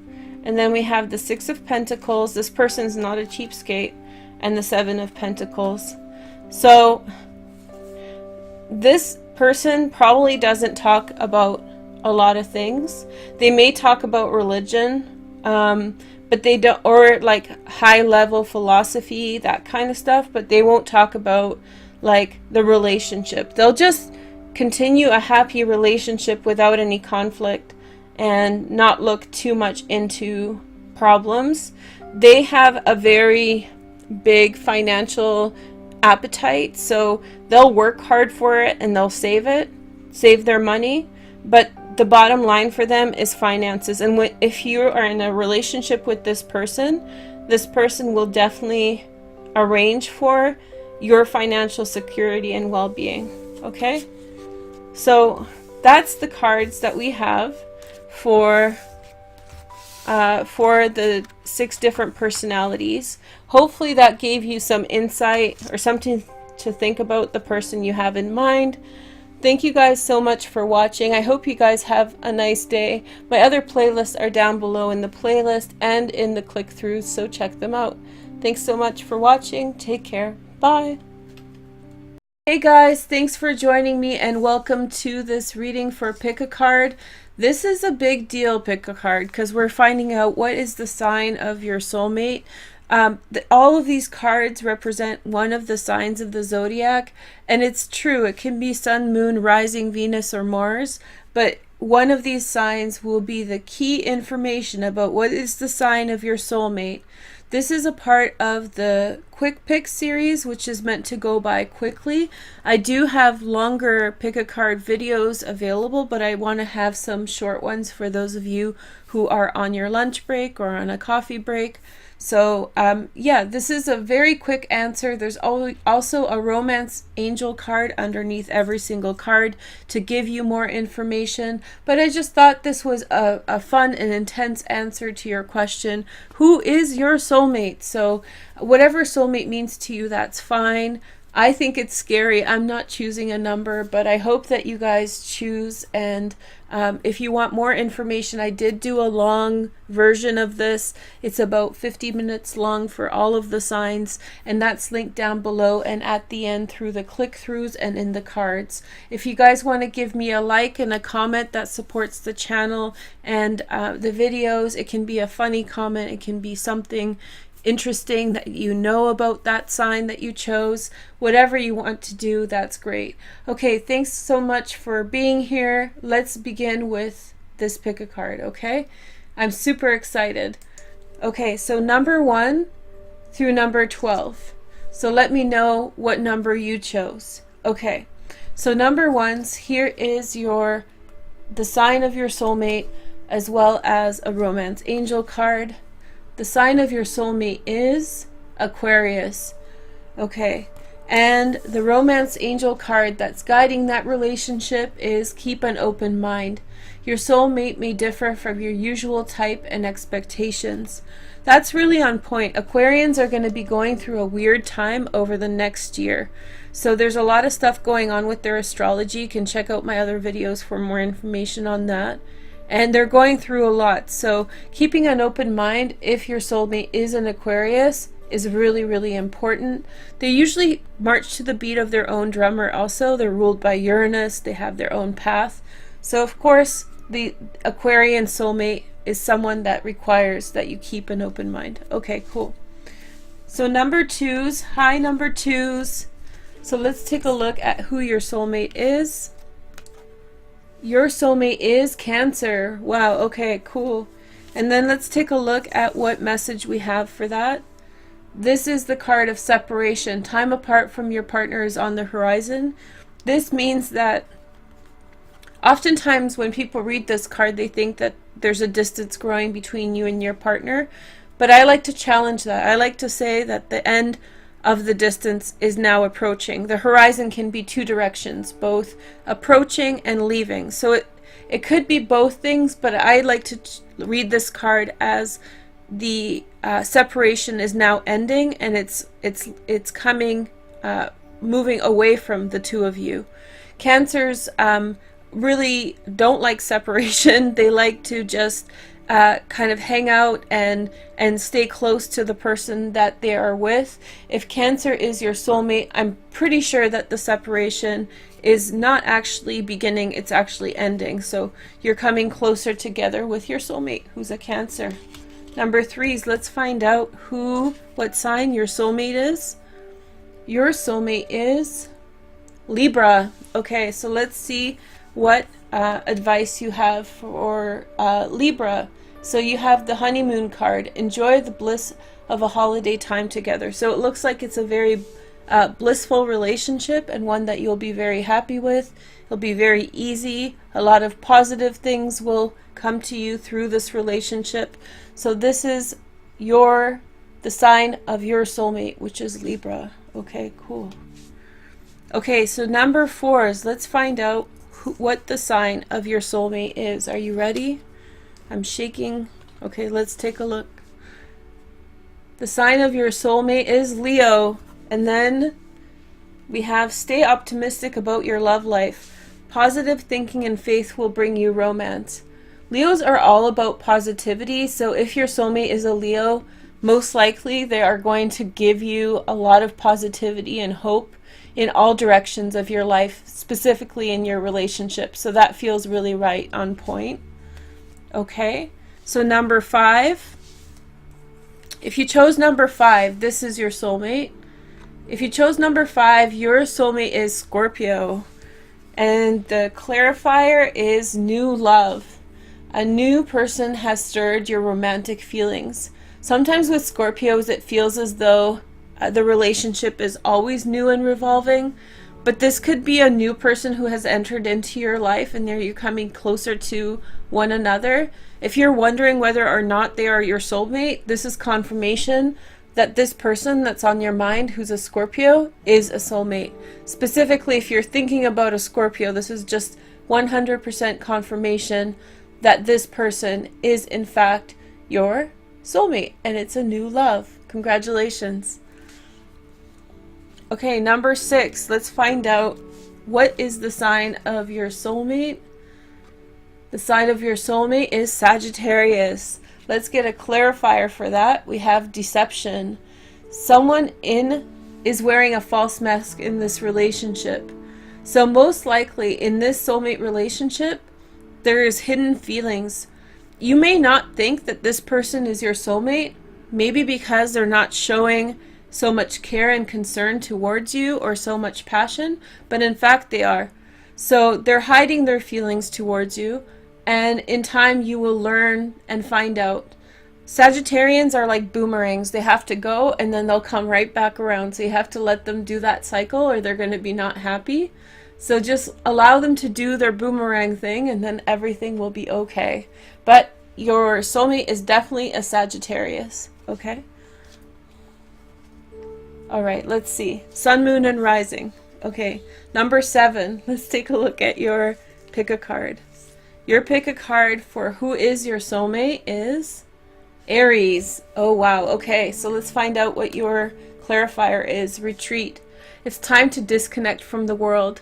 It's true, Aries have a tendency of really pushing the envelope and really being buck wild and really enjoying having fun. So in an environment when there's a lot of stimuli, they tend to get overstimulated and they kind of zonk out and they don't perform at their best. So if your soulmate is an Aries, it's a really good idea for you to get alone with them, go somewhere where there's not a lot of stimuli, where they can relax and just really focus on you. But it looks like your soulmate is an Aries. Okay, let's take a look at your number 8. I lost track. Number 8, let's find out who your soulmate is. Your soulmate is Taurus. Okay, wow, okay. So Taurus is your soulmate. Let's see the clarifier. True love. This is the romance of a lifetime. And if you chose number 8 and Taurus is your soulmate, sun, moon, and rising, you're super lucky because Tauruses are on an 8-year glow up, which means that you are going to have the royal carpet, the royal carpet poured out in front of you. This is true love. Tauruses don't go halfway. You are going to have a great time with this person. They are going to treat you like royalty. They will never dog you around. They will always be kind to you, and they will support you in everything that you're doing. So this is the romance of a lifetime.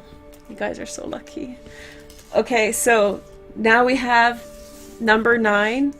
Let's take a look at, if you chose number 9, let's find out who is your soulmate. What is the sign of your soulmate? The sign of your soulmate is Capricorn. So you're very lucky if you chose Capricorn, because Capricorn's just gone through a heck of a lot as a sign and astrologically, and now for the next 3 years they are the boss. Pretty much they have it all on lockdown. The clarifier is the soulmate card. Yes, this is your soulmate. So if you're rocking with a Capricorn, you've got a really good setup. They're going to make sure that everything's good with you. There's not going to be any games. This is going to be a time of high productivity for you and them both. And they actually have a very tender side to them. And that's what moves them to be so strong, is the tenderness and the willingness to love. So if you've chosen number 9, then Capricorn, it's a really good choice, and congratulations. Remember, this is sun, moon, and rising. If your guy or gal has a Capricorn moon, you're super lucky because they're very special people. So that's one of my favorite transits, is the Capricorn moon. So okay, let's take a look at number 10. If you chose number 10, let's find out the sign of your soulmate. The sign of your soulmate is Gemini. Okay, Geminis are cool, they're smart. Heart-to-heart conversations. Honestly discuss your feelings with one another.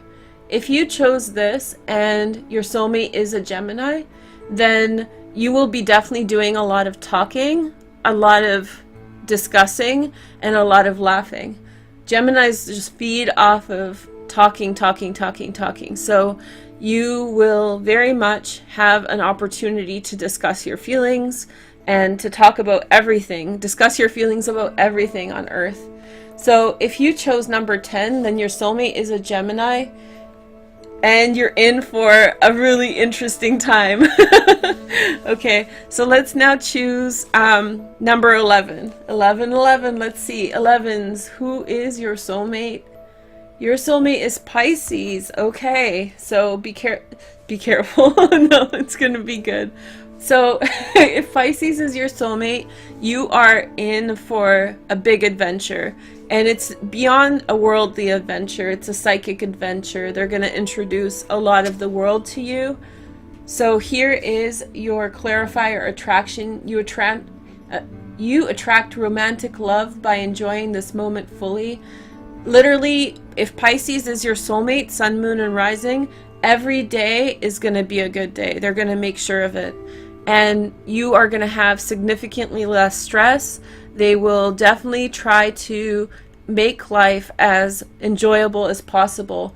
They are natural hedonists. They really enjoy living life without imposing upon their life or their lover's life too many restrictions or responsibilities. So if Pisces is your soulmate, you are going to be living in pure attraction all the time. They are going to be making life very sweet for you. Okay. And number 12, last but not least, let me know if you watch the whole video, if you can call what sign this is about. But let's take a look at the last sign. If you chose number 12, you have Virgo. And Virgo's clarifier is free yourself. It's time to take back control of your life. Your Virgo soulmate is going to help you free yourself of whatever has happened to you in your life, whatever has held you back.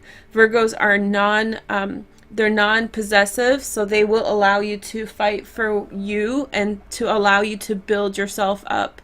With a Virgo soulmate, you are going to become a bigger and better person in whatever you have done, because a Virgo will ultimately support you in whatever you aim to achieve. So in this soulmate relationship, you will be greatly supported and supported towards your goals and capable of achieving them. And an environment will be created for you that will help you achieve that which you seek. Okay, so I don't think anybody got a bad deal. I hope you guys like this video.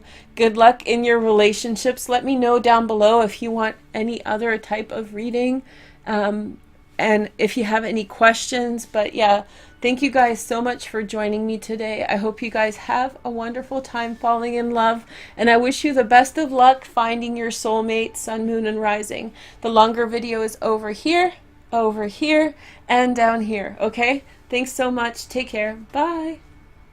Hey guys, thanks for joining me and welcome to your reading for September 6th. I'm excited to be here to do your reading.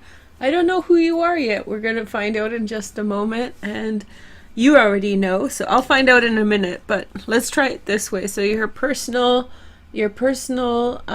card, positivity cards, or personal affirmation. I am in the process of becoming my own best friend, the person I am most happy to be with. Loving myself unconditionally means accepting what is. In loving myself, I help create a world where it is safe for us to love each other. Nice message. Okay, and then I'm going to pick a couple cards. Okay, so now let's find out what sign I'm reading for. Okay, so let's see. We've got Aquarius. Oh, cool. Okay, I just did Aquarius for your guys's soulmate compatibility, so I think I did it with the earth signs this week, so it was fun, and I hope you guys go and check it out. Those soulmate compatibility readings are for platonic relationships as well, not only just romantic. There's been some confusion about that, and I'm actually this is gonna be so funny. You guys are gonna love this. So actually the chart is set for Aquarius. It's like I already knew. It was all serendipity. Or, oh, that's right, it was probably set for the other chart, so for the relationship compatibility. So let's take a look at your chart. The main deal that's going on is right here in Capricorn, and so what we're looking at is a big push forward. Saturn is right here in the 12th house. A lot of what's changing for you, Aquarius, has to do with your private life, in the back secret sides of your personality. There's a lot of transits here also in the 7th house of partnership, so that will remain important for you throughout the next week or so. The sun is in your 8th house, in which you can take on some type of important transformation that will lead you to good outcomes. Venus is right at the top of your chart, which means that you do have a very lucky week in terms of energy, in terms of things working out for the best. It probably will be something that you will enjoy, that will bring good things to you. So for the purpose of the main reading, I'm setting up a little differently, which means I'm doing 6 card draw, and you can actually do a pick a card with it. And I will explain every single card on Vimeo with 3 cards. It's in the September playlist. I'll link it in the about section. But these are the 6 cards, and you can do kind of put a question to them individually, or you can kind of pick one as most resonant for your current situation. As you're figuring that out, let's pick a card from this deck. This is the Dreams of Gaia, and I love this deck. It glows. And so yeah, we have the 10 of Water. So I feel as though this is loyalty. This is a continuum of a positive relationship. Trust and love are continually in your life. I think that you guys are managing that Lilith transit really well. I think that you're putting forward, I've been in touch with so many Aquarians, and you're putting forward such loving energy that it's really the counterbalance to those things. It's part of the learning lesson in a way. I wish I could show you in the astro. I can a little bit, but this transit right here with Lilith and the South Node, see that South Node, it's like a learning lesson, a karmic lesson that you get to learn, or you get to learn about. And so with Lilith there, it's extremely hard to deal with, but I feel like expressing love, it's like the most high vibration lesson that you could infuse your experience with. So thumbs up to you guys for that. And so here we go. So this is your romance angel. Keep an open mind. Your soulmate may differ from your usual type and expectations. I feel as though you've gone through a troubling time for quite some time, and you don't want to get stuck in the vulnerability of feeling those things. Because if you do, then you're going to start, when people start feeling upset about what's harmed them, and too much so, I mean, everybody has a right to say, hey, that's not cool, you know, I get it and I support that. But I think that if you get too much in your feelings about a situation, then you run the risk of becoming a part of that situation as well. So just really be trusting of the issues. Here is your cards. Here are your cards. We have the 5 of Hearts in the first position, sorrow. And so I feel as though, yeah, there's a legacy there of some type of disappointment, some type of sadness that has come through in your life. Next we have the 7 of Trees, contemplation. My favorite card. It's Mars in Leo. Okay, so this is standing up for yourself, you know, planning for the long term. This isn't Mars in Leo. This is the 7 of Pentacles. I don't remember what rules it, but it's a nice card nonetheless, and I love this rendition of it. So I feel like even though you feel sad, you're putting a lot of effort towards your concrete goals, because maybe they hurt you, but everything that you allow to continue moving forward is on you, not on them. So you need to fight for yourself. It's frustrating when people set you back. It's super frustrating when people are selfish and they take away from you and they don't replenish what they've taken. It's energetically unhealthy, and we can find some consolation with the idea that in the ultimate scheme of things, you will be replenished. But what about this lifetime, right? What about this experience? I understand you're upset. I understand your feelings. And so at the same time, I feel like you're being mature about it. You understand that something's gone wrong, but you don't allow it to rule you. And in that same way, you fight for a better destination, a better direction in life. The next message is the 7 of Stars. So this is Mars in Leo, and so this is the faith. This is trusting God. For those of you who believe in God, this is trusting God and believing that the direction that you're on is the right one. This is also trusting yourself. You trust that you've made the right decision. You can't cry over spilled milk forever. You have to at some point get up, or that spilled milk starts smelling, you know. If you just keep on, if you don't clean it up and move on, then it's gonna just start smelling and not be very nice. That's the truth of it. Anyway, I'm gonna put on a ring because I just saw it. I love this ring. It's iolite and opal, so pretty ring. Okay, so next we have the Ace of Stars, the Ace of Wands, which is some kind of creation. This could have involved like a sexual interaction that left you unhappy or in a lower resolve. This could have made you realize that the situation, this event that happened, the situation that you were in was just not good for you. And so I think that you're pretty proudly moving forward this week. And then we have 7 again, the path. This is the Chariot card. It's ruled by Cancer, exploration. So far we have 777, which to me is one of the blessing numbers. Such a lucky number to have. And I feel as though you're making a choice to move forward. And it has to do a lot with the physical, which means has to do with money, has to do with exercise, all of those things. The outcome is the Knight of Trees, a Virgo, Taurus, or Capricorn, Sun, Moon, or Rising. He's called the Custodian. So this is someone who sees you through to your goals. This is a person who has your back. They're steady and true. They're a good friend. And I think the same thing that you were getting from the past relationship, in some way that was leaving you shortchanged. I feel as though there's like a great love that is available to you through this week and moving forward. It's like you found a friend who is in some way not going to betray you, not going to do something bad, and there's like an understanding, an emotional understanding there, and it's reciprocal. So you can start to feel a little bit more calm in the face of struggle, personal struggle in life. And I feel as though this can probably lead to good things for you and personal success. And so I feel as though you're moving forward, but maybe it's not the ideal circumstances. Maybe you're single, or maybe you are still kind of dealing with certain situations that are hard to deal with. But I think at least you feel emotional fulfillment, and I think that you see a path through. Angel Oracle card is transformation. So you're making a personal transformation. So just, you know, the thing is, this is what makes me think, this makes me think of, if you go through something difficult, and it's somehow tied or wears on you, so you don't look as great, you know, something's really gotten you rattled, and over time you've just kind of not been your shiny self. If you find yourself in that situation, defiance of the fact, when I sigh, I'm trying to say something complicated for me.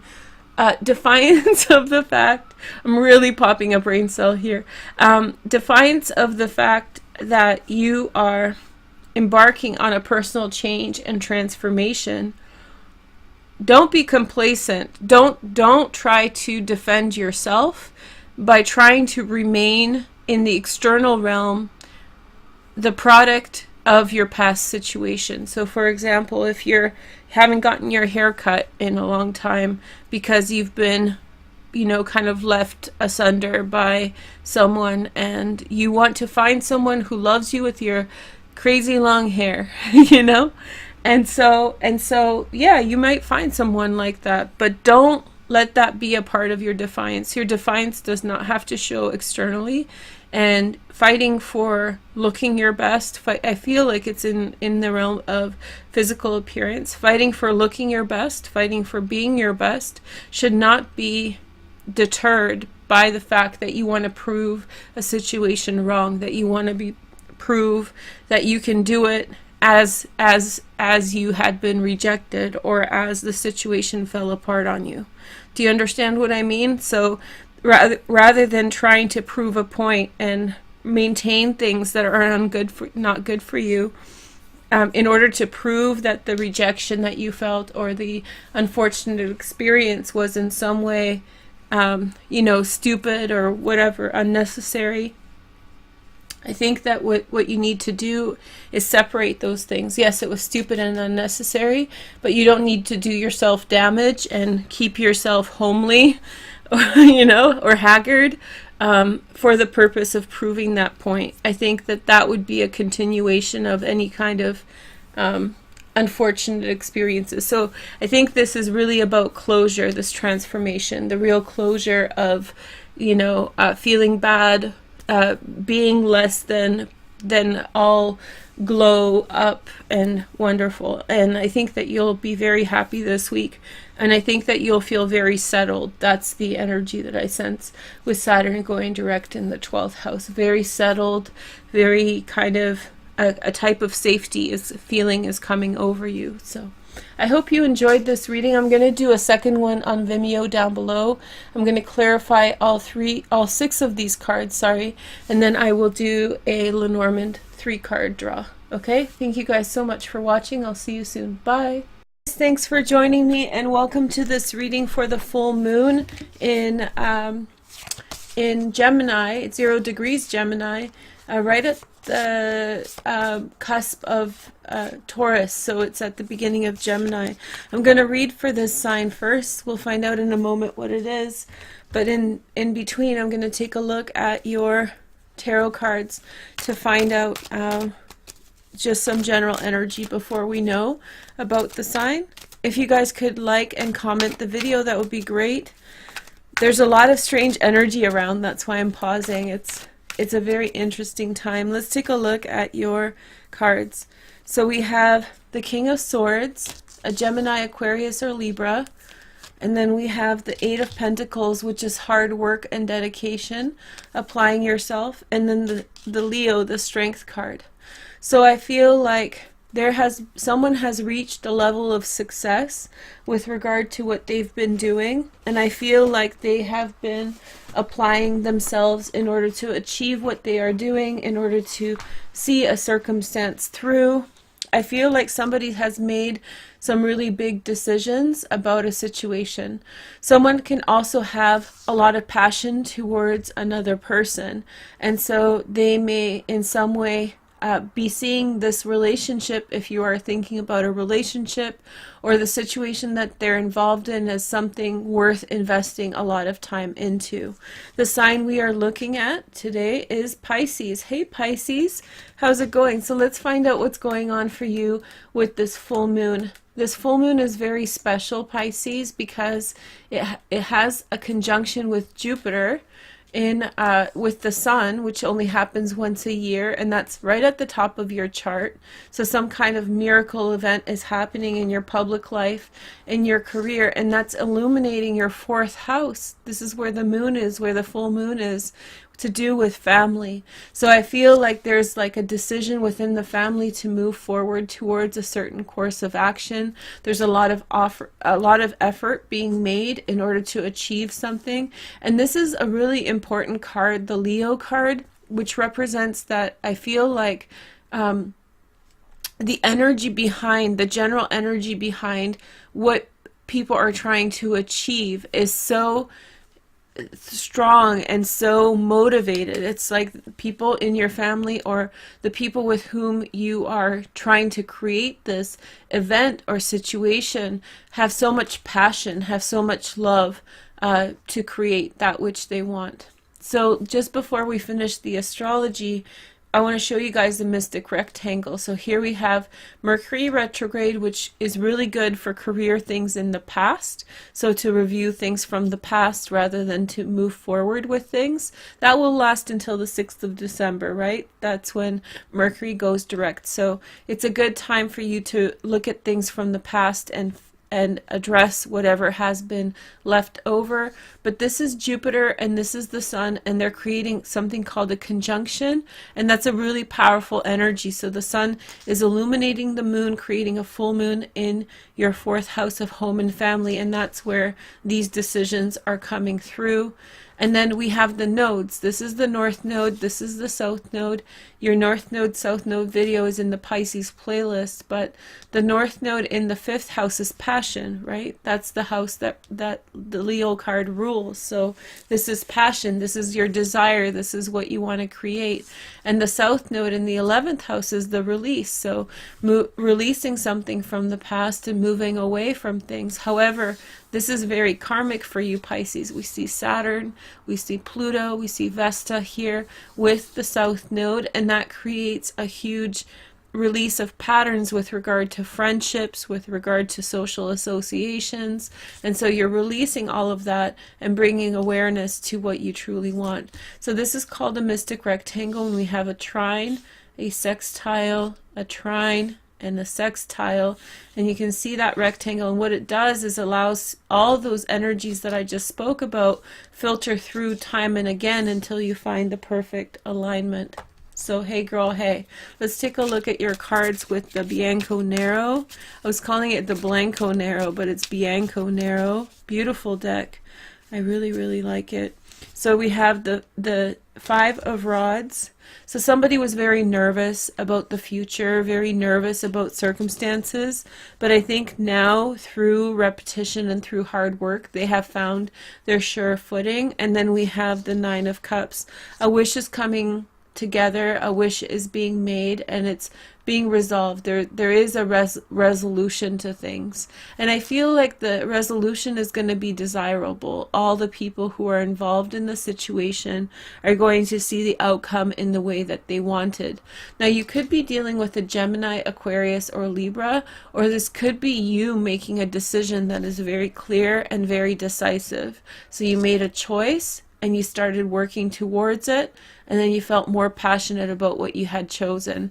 Initially, you may have felt a little bit of worry, a little bit of concern, but now that time has progressed, you feel much more empowered and moving forward and feeling passionate about the course of action that you've chosen. And boy, oh boy, we have the Star.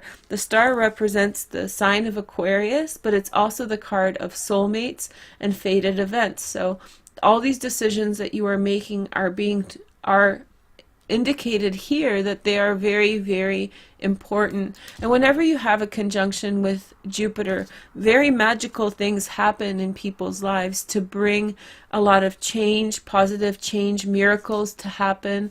So I feel like maybe you've been worried about this big path before you, not sure which way it will work out, but I do feel like very quickly, by working your skills, by living authentically, by feeling very confident, by building up your confidence through doing concrete tasks, you become more confident, and you forge forward towards this very special direction.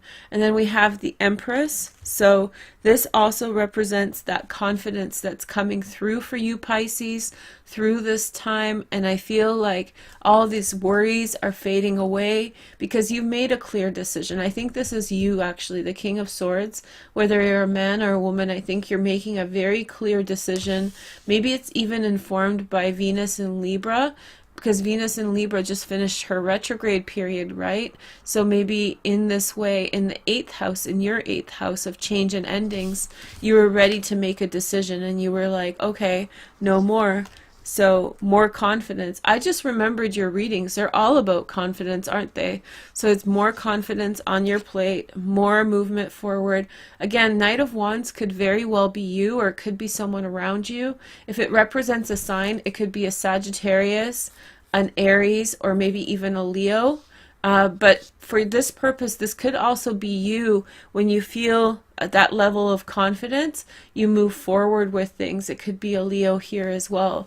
But I feel like maybe this can also be when you reach that level of confidence, the right person comes rushing in. So that could be also what's going on, and your wish is being fulfilled, which means that you're getting what you want. And you've been waiting for this for quite a while, because we have the Three of Wands here. The Mystic Rectangle allows us to go over situations time and again. I think I already told you guys, I got a little bit lost whether or not I had said it before, but I think it's important to reiterate here, because this is your social life, so in your friendships.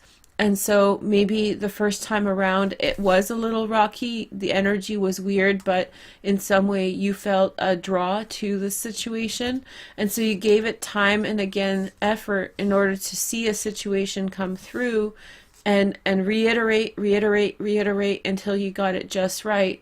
And when you got your confidence level just right, that's when the attention came. Like I don't know, like a lot. Okay, so let's pick a couple oracle cards to finish up. Make sure to like and comment the video if it helped you in any way. Okay, so let's see. So we have receive with love and appreciation. Receiving something lovingly from others is a way of showing love. So maybe this is about receptivity. Also, I feel like maybe something in your career is giving you a gift in the home, or maybe a lot of work that you have put into your career, into your public life. Now you have an opportunity to kind of gain from that within your home. Maybe it's time to buy something from your home, maybe some furniture, maybe some new furniture, maybe something else, a new appliance. So maybe this is telling you, suggesting that, like, go after your desire a little bit. This is the North Node. Go after the desire a little bit. Give it a try. You know, you've been putting in the effort. You don't have to be worried. Just confidently move forward for that which you want, and things will come together naturally. Here is the next message. My home is my castle. Yeah, so the 4th house, the Gemini full moon. So that's a beautiful message here. So maybe this is a time to spoil yourself, spoil your surroundings. Maybe you have been working so hard, and now it's time to lay claim to some of the things that you have been working for. Thank you so much for joining me. I hope you have a wonderful full moon, and I will talk with you soon. Take care. Bye. Guys, thanks for joining me, and welcome to your reading for November in 2018. And I'm excited to be here with you guys. It's cloudy outside, so I'm like, oh geez, man, it was so sunny yesterday. We may not see sun again, like a crystal clear day, for like 6 months. Vancouver's like that. It's like 6 months of rain, 6 months of sun. It's pretty dope, but you know, you get a lot done in this weather. But at first when people move here, it's a lot. People get really depressed when they move here for like 5 years. I did. Literally, my childhood was like, oh man, what's going on? You know, because it's all these clouds. Anyway, I hope you guys feel sorry for me and you will like this video. I don't know what sign it is, so let's see the cards. So you guys got the stork. A change of direction in your life is coming. It's for the better. And so I feel like it's opportunities, a real left turn to what you have been doing until now. The next message is we have the mice attack. Be very efficient with whatever's coming up. It's almost like somebody is preying on newbies, like you're new to something and you know somebody's taking advantage of that. The next message is the ship. And so I feel as though this is concerning a bigger trip or voyage. It could be a trip over water for some of you, but for others, it may just have to do with like having to go somewhere. Maybe you're making plans for a trip and you need to pay special attention to like the deals and the fine print so you don't get stuck with something you don't want, you know. Here is the next message. We have Pisces, right? Pisces. Your videos for November are already up. They're located down below, so go check them out. And yeah, so making big decisions, taking a left turn, got it. Then we have the anchor, something that is reaching its destination this month. So you're definitely going in a specific direction and you're reaching your mark. And it's about to go down in Funky Town. Things are coming together in a way that you would really want to see them come together, okay? The next message is the moon. So I feel as though this is concerning something with regard to your popularity. We've talked about this in other readings. Pisces is really, really fortunate with regard to your energy, not only this month, but just in general. Good energy is following you at this time. Good luck and opportunities. This is like receptivity from the people around you. So people are receiving you well. People want to talk to you. If you say something, they're going to give you the benefit of the doubt. There's a lot of positive energy. I think they're celebrating the fact that you are reaching some kind of milestone. Here is the next message. We have the letter, important communication coming to you from far away. I also feel as though this is a time to, in some way, mark the fact that you are reaching some really concrete goals in your life, some things that you have worked for or towards for a long time. I feel as though you have to make a certain decision that's going to get you closer to the direction that you want to go. The next message is the mountain. And so I feel as though There will be one more obstacle before you reach this core goal that we're talking about. It's not going to be something that totally defeats your purpose. It's not, you're still going to get to where you need to go, but there's one more thing that you have to face before you get what you are trying to achieve. Okay, so one more obstacle. I think that you're also there's a long journey, maybe some kind of trip that you want to take, you want to go somewhere, and it feels as though there's blockages to getting there. You know, it could be a travel ban, it could be something getting in the way, the dates could be weird, you know, whatever.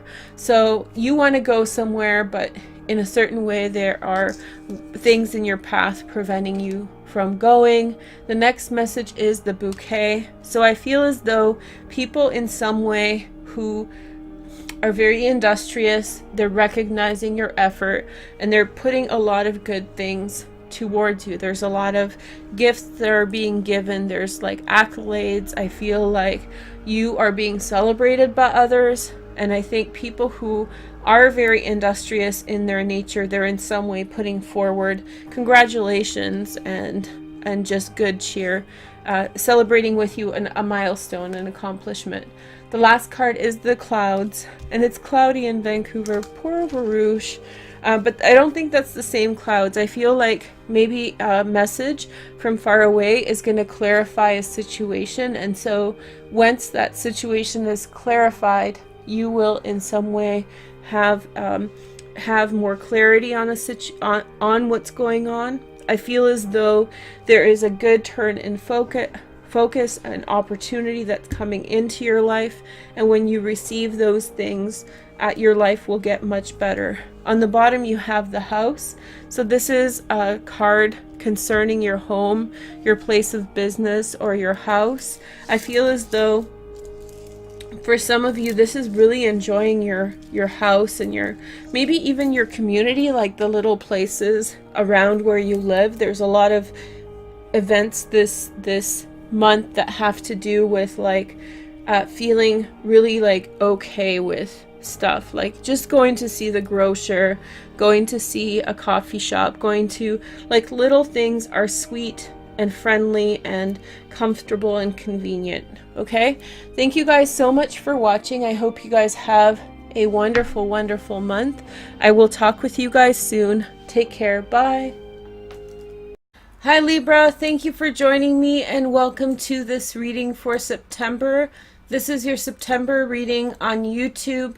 The reading that you see down here is associated with Vimeo, so if you want to go check that out, then please do so on my Vimeo page. I also have some other readings coming out shortly, so you can see more on YouTube. So I've been talking about these Vimeo readings for a while now, and I've been summarizing them on YouTube, but for your last video in August, I decided to tell you guys about the court cards on YouTube, and that worked better. I want to wish you guys a happy birthday for those of you who are born in September. Happy birthday, guys. I hope you're having a nice time. And I will publish your free birthday video for October. So sorry it just worked out that way, but I do wish you a very happy birthday. Okay, so we're going to go through the court cards really quick, and then we're going to get into the tarot and astrology reading. Your first message was of the Prince of Pentacles, and he is someone who actually I think is a female. This is someone who has your back and is supporting you towards achieving a goal. This could be a friend. It's a friend-like energy. It's someone who's supportive. It could be a romantic interest, but I feel more that the energy that this card or this person is bringing up for you at this time is like having your back, you know, trying to support you on your goals without an attachment to the outcome for themselves. So it's like someone who's a bystander who in some way wants to help in you achieving your dreams. The next message is the Prince of Wands, and so this is someone who very clearly is coming back to you. It may have been after a period of distance, or it may have been some time since you've been in touch with them. They do have a tendency to come and go at their own accord, so you may be surprised that they're coming back, that kind of thing. This person may also leave again, so you have to figure out how comfortable you feel with that. In the Vimeo reading, I picked up on the idea that maybe some of that wasn't so welcome, so make sure you draw your boundaries clearly. If this is a romantic relationship for fun, then treat it as such, but if you're looking deeper, then maybe this is going to be unstable, depending on how you like to have your relationships. Libras tend to have a very more kind of flexible outlook with regard to relationships, but I had the message come through like, how long can the leash be? You know, like you give a really long leash to your partner, and even though it seems too short, which at some point you have to question whether it's a functional relationship for you. This is also someone, this could be your partner and or husband. If this can mark that they are drawn in at this time, so they're really focusing in on themselves, they're working through something. So if your significant other or someone close to you or your father is not communicating at this time, it might be because they're trying to figure something out. They're working through things themselves. The next message is the Princess of Pentacles. This is a Virgo, Taurus, or Capricorn. I don't feel it's a person though, even though it's a court card, so I do want to mention that I feel that's you. I think that your greater purpose this month is really to initiate a new project or a new direction, and you have someone who kind of has your back, someone who can financially support an idea and take it to the next level. There's the Queen of Wands and the Queen of Discs. Okay, the Queen of Wands seems to be a gossip. She could be a Sag, Leo, or Aries. It could be a man, but I feel like there's communication from her coming straight to the Emperor. So it could be disconcerting information, creating like an imbalance in your relationship, or creating like disjointed feelings or secrets. And I don't know if she intends it, because the rest of the reading seems very neutral, but I really feel as though she is in some way putting forward like information or gossip or something and steering opinions in a certain direction. Two queens together gossip, right? Gossip, tea, there's something going on. This Queen of Pentacles, a Virgo, Taurus, or Capricorn, is far away. So she's far away, and I feel like there is some type of communication that is happening around her. I think that ultimately there will be a connection for you there as well. I feel like this person is more favorable, whereas this queen, the Queen of Wands, is in some way I think problematic. I would say not so intentionally so, but maybe just by virtue of who she is. In summary, you just need to tough it out, and I think that you need to really disassociate, not disassociate, that's too harsh a term, but like don't put so much credence and emotional investment into relationships. You have a very nice supportive social community, so ride that out for the rest of the month and really focus on the new financial opportunity that is becoming available for you now. So we're going to take a look at astrology and do tarot together today. So I'll walk you guys through the transits and we'll pick some cards for those transits. I hope you don't mind. And the transits coincide with areas of your life. So we'll tell you guys basically, or I'll tell you guys basically how each area of your life will be affected, okay? So I get so excited with this. We can't do crystals because it's just too much. I literally have to start videos over and over because they start having issues midway through. So it's been like a really frustrating process. But I'm too cheap to buy a computer because the one I want is kind of expensive still because it's brand new chipset. And so basically I was giving myself another 6 months before I bought a computer at the price I wanted for what I wanted. And so my computer's going to get fixed. It is going to get fixed. it's insured, and so there we go. That's the long story. So these cards are from Japan. Here we have the Death card. They're pretty beautiful, but I forget the name, so if someone knows, leave it in the comments, and everybody's comments really help. So the first transits I want to talk about are here in Virgo. So this is Pallas Athene, she's an asteroid. Here's Mercury, and here's the Sun.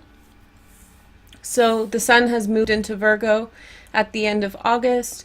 Mercury moves into Virgo on September 5th. And Pallas Athene has been here for a minute. Anyway, I don't know when she moved in. But in the 12th house, I feel like you are very much introspective. This is the regular spiel that people give you. You're introspective. On the 9th of September, you have a new moon in that area of your life. This happens cyclically. So let me give you some advice for this new moon on the 9th of September in Virgo. When the new moon happens, I think it's very important to recognize this is the last new moon that you experience for your last birth year, right? So this is the last one. So you want to imbue your intention with as many positive thoughts and ideas. The 12th house is intrinsically karmic. That's why it's the house of dreams, because it's at the membrane of karma, right? Consciousness to other dimensions, or maybe past lives, whatever you believe. And so in some way the new moon is your connection to your higher source and your higher power, and it filters through those kinds of truths for you. So expressing gratitude and building on gratitude at this time is intrinsically powerful, okay? So the new moon happens at 19 degrees of Virgo. So that's really, this is the 12th of September here. So 19th degrees. So that's like the first week of September if you're born in then, or if you have like a 1915 to a 25 degree moon or rising, that new moon's going to be extra special for you. So let's find out what's going on in the 12th house. I'm going to pick 3 cards just to not keep it too crazy. So you guys have the Tower in the past. Hold on. So you guys know I filmed this before, and this is where it crashed.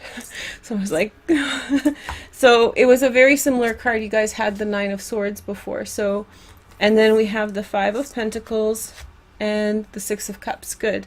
So I feel as though, yeah, it's been a struggle, to tell you the truth. If not this year, and now I see more about it from the last reading, because it was like the 9 of Swords, and then it was a turnaround as well, in the sense that I think it was like the 8 of Pentacles that you guys put in so much work in order to achieve improvement, and the improvement comes and is going to continue into next birth year, into the new cycle now. This is Scorpio. This is Sun in Scorpio. So it was funny that I showed you the Death card on the bottom, because that was the sign of Scorpio ruled as well. So for some of you, this is deeply connected to Scorpio, or maybe deeply connected to Jupiter. So, you know, Jupiter has had a weird transit in Scorpio, and now Venus is in Scorpio as well. And I think that you are now experiencing improvement, but the lessons or the benefits of having Jupiter in your second house may not have been immediately demonstrated as financial. Maybe you understood something about dynamics, or maybe you had experiences where you were financially challenged, or someone around you was challenged. Maybe something really unexpected happened early on last year. So, you know, October, September last year, in which you lost your job, your life changed in some way, and then you had to kind of reorganize your thoughts and ideas. You had people around you. You weren't going through it alone, but there was this real kind of introspective moment of, why am I so upset because of money? Why is this money ruining my life? And I think that through that came a cathartic awareness that you can get to celebrate now, which has to do with really being thankful for the love that you are experiencing, the love in your life, and the people that you've learned to appreciate more. And we can all do that. So I'm not talking crap. I'm just saying, like, for you specifically, this has been the lesson of now. So you can look around and find more gratitude in the love around you. Nice stuff. So the next house I want to talk about is the Capricorn house. And so here we have Capricorn. If you guys watch my relationship compatibility, not the relationship compatibility, but the first September video I did for the eclipse and in August, and then September direct, I think it's called. You guys can do this hashtag. Sometimes it doesn't work, in which case just search for Rouge Libra and you'll find it. But I talk about this house a lot there. So I'm not going to break it down here for you for time purposes, but suffice it to say, it's your fourth house of home and family. And so there have been fundamental changes. When Saturn is in the fourth house, this may coincide with changing homes or changing where you live, you know, making an informed decision. The transits in your fourth house are on the 6th, Saturn goes direct, and on the 30th, Pluto goes direct. On August 27th, Mars went direct or goes direct, depending on when you're watching, and there will be a huge push and a momentum with regard to your home life or your family life. Change and transformation of a sizable nature. Let's see your tarot cards. So you have the Seven of Pentacles. I feel like somebody was asking you for money. I really do. And then there is the Fool card and the Moon. So it's like, I think that your responsibility and your role in your house has changed somewhat. And I feel like maybe this is concerning a Pisces, but I feel like maybe from being a participant, you've become sort of the person who assures safety or is the provider more. And I feel like you have unsure feelings towards that. Especially now, I feel like with these transits, it could feel very overwhelming, and it could feel like life's pushed you into this role, and boom, you have to contend with it now. So allow yourself forgiveness and compassion and softness with regard to your own reactions to the new demands that your home and family life puts on you. It's also important to recognize, even though you guys are a very even tempered sign, Mars and South Node and Lilith in the 5th house can warp your perception of things and make you passionately angry or frustrated about situations. So watch for that. Be very, very careful. So now we're getting to that second house transit that I wanted to talk about before. I mentioned it with Jupiter and Venus in the second house. I feel like if you've been looking around for money in your life since Jupiter entered into Scorpio last year, I think in October, right? That may have been not the easiest thing for you, and not so real, right? Like, it may not have been the easiest thing for you, or you may not so real. That's the Aquarian in me. I try to tame that part. Sometimes you guys are like, what are you doing, Varouche? And I'm just trying to tame the Aquarius, because the Aquarian moon just wants to blurt it out. So I have to always watch that. I have a basket formation in my chart, and my moon is just like hanging out all by its lonely. So it's like, it's pretty funny moon, and it's in the 3rd house and it's exalted. So hey girl, hey. Anyway, so Venus and Jupiter in Scorpio in the 2nd house, specifically Venus moves in. I feel like this will be kinetic, and in the Vimeo reading, I talk about the balance between private life. There is home life, but like private life, like romance, and then money. And I think that you naturally will gravitate to push people away and try to assure your financial success. And I feel that's really important for you. Here is the next message. So there's 3 cards that I'm going to pick. The King of Pentacles in the past, a Virgo, Taurus, or Capricorn who had a huge influence upon you. This person seems to have everything that you want without too much effort. Like, they just kind of hang out and it comes to them. And it can be frustrating, but remember, as a Virgo, like you guys have qualities too that a lot of people admire. I mean, you have both intellect and emotions from Venus, who's your ruler actually, and she's here in the second house. So it's a really beautiful month for you, and you are looking beautiful. Your face is looking beautiful. You're finding really good deals if you're shopping for clothes or makeup or something. It's a great month to change your hairstyle. Specifically, Venus moved into Scorpio, I think on the 9th of September, which means from the 9th of September until she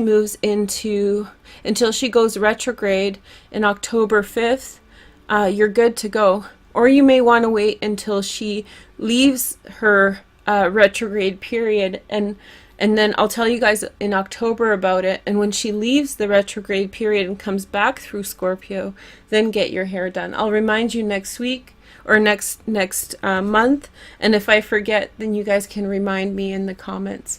The next message is the Page of Wands, a Sag, Leo, or Aries. And so some type of new adventure was calling your name. Somebody was knocking on your door and saying, hey girl, hey, like what's up? Let's do something. This may have been somewhat atypical for you, but I think you're up for an adventure. So I feel like you're somewhat restless and will continue to be restless because Uranus is in your 8th house. So it's like, let's kind of change something up. Let's put something to an end. What? I don't know, but let's do it, right? That kind of energy. The next message is the Nine of Cups, fulfillment of wishes. So if it's financial matters, it may have taken a while to get to this point, and all this descriptive stuff that I just said had to do with the idea of, regardless of what you've been through, and you've probably not had the most wonderful feeling about your finances until now, and I feel like regardless of that, I think the next 2 months are really imperative and positive for you in the way of financial change. Remember, the Nine of Cups is the wish card. Feel free to leave a comment with a wish down below, and I hope it happens for you. Okay? Mars moves into Aquarius again after being retrograde on the 10th. And Mars in Aquarius is brutal, like super brutal. It's the loner, because it's like, stay out of my way or I'll rip your head off if you don't do it my way. But also very cunning, and then also very capable to be genteel and polite and all those things. But I feel like it has this tick, you know, like sometimes wanting to say something or, you know, communicate something really sharp.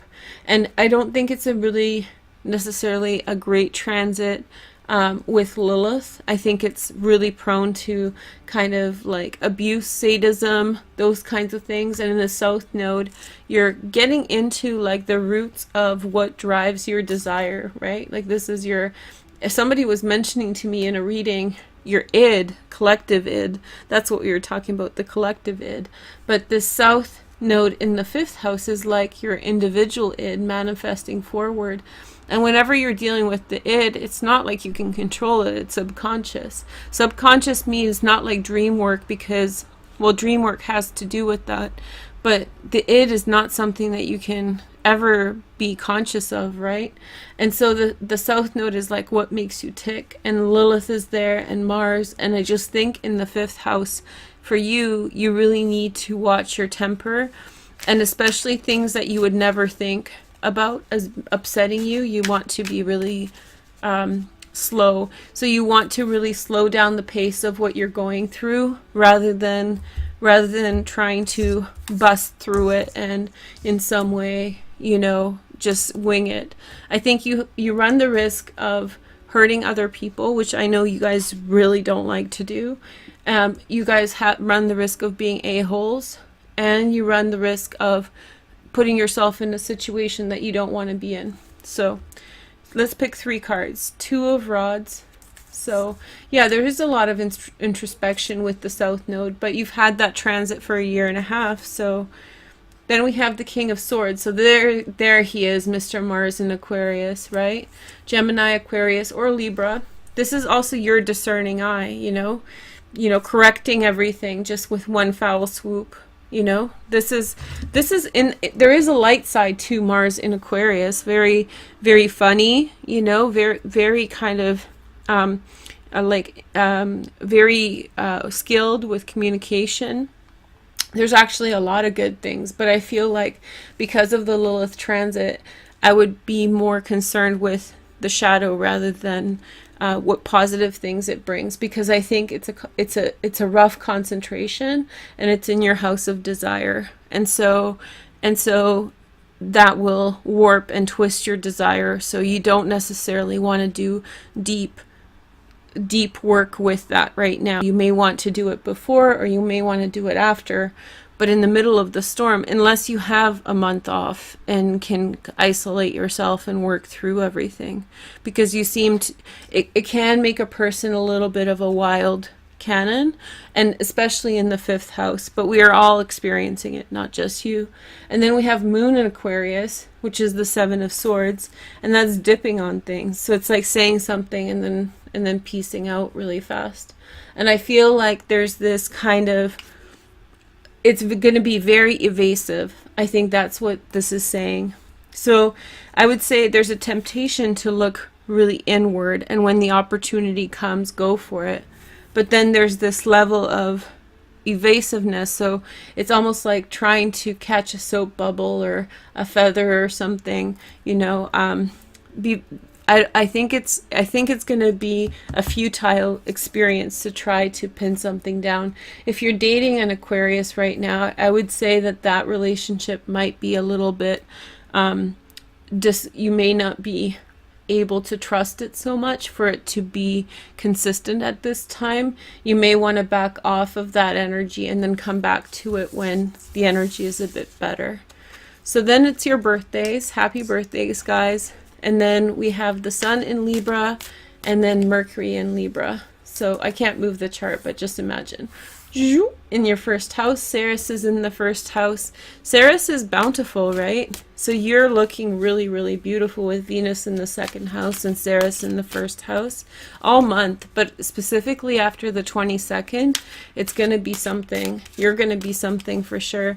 I think Ceres's transit is a couple months, so you're going to enjoy that aspect for a while, and it's really good for money and bounty, so like abundance and whatever. And you definitely want to embrace these things around your birthday, because you want to have a wonderful year forward, regardless of what's going on around you. Regardless of what's happening around you, try to really instill the first days of your birthday, after your birthday, with positivity and all those things, and actively try to script a good way moving forward. So here are your cards. Boom, the Sun. Happy birthday, guys. So from night to day. And then we have the 4 of Cups. There might be, some of you might be experiencing surprise birthdays, in which case, hey girl, hey. And then we have the Knight of Swords. So a Gemini, Aquarius, or Libra. I think you're going to hear news, and that's going to really be the go button. And after you hear that news, you will push forward and go after something, guns blazing, and be super excited. You might be feeling a little sour with regard to partnerships. That's Chiron here in your 7th house. Some things may have transpired between you and your romantic partners, or you and your business partners. So make sure, the main thing, Libra, is do not pop off. Do not tell people. I know how you guys do it. You guys do it slick. You do it with the stink eye. You do it with the side eye. You do it with the whatever, with a little bit of a light joke. But it's cunning, and you are very cunning. And so you need to be very careful of doing that, because at this time people will catch you, and then things may escalate and they may have consequences. You just don't want to get low vibrational with anyone for no matter what reason, even if they deserve it. So the last transit I want to mention is the full moon in Aries, which is your opposite sign. So that's here in the partnership thing. Cure your partnership woes, and remember how I said that Hermit and the Emperor were together in your Vimeo reading. If your partner is in some way kind of like quiet or not communicating so much, let them be. Don't interject and try to help with the process. It's not going to help. It's going to strain your relationship. So here we go. Let's take a look. So you have the King of Pentacles again. I'm going to give this a shuffle because obviously maybe. But King of Pentacles, he came through. And then we have the Strength card, Leo. Hey girl, hey. Okay. Passion, a Virgo, Taurus, or Capricorn. And the World. Ooh, this looks like romance. Get over your problems with your partner. I think there's romance there for you, like a passionate romance partnership, especially with a Virgo, Taurus, or Capricorn. But there's just full-on passion, desire, wishing that the world would come together, and the world conspiring to help you. You may actually be looking to travel at this time to be closer with your king, or maybe this is the end of a relationship and you're setting free. You're like, see ya later, peace out, I'm free. So whatever it is, it's a very happy partnership energy, and I feel like there's a lot of passion and desire that is motivating the 7th house. Chiron's gone retrograde in August. Was it in August? So that Chiron is that asteroid that causes like suffering, pain, and sadness sometimes. But it being retrograde, you're not necessarily feeling it so much. So it's like the shackles have fallen off and you're pushing forward and you're free. Anyway, thank you guys so much for watching. I hope you guys enjoyed this format. Sorry about the, kind of funniness about it a little bit, but I'm looking forward to getting my right computer and getting readings properly to you. Libra, have a wonderful birthday, and I will have a Lenormand reading out for you. Check out the other readings at #Libra or down below. Okay, bye.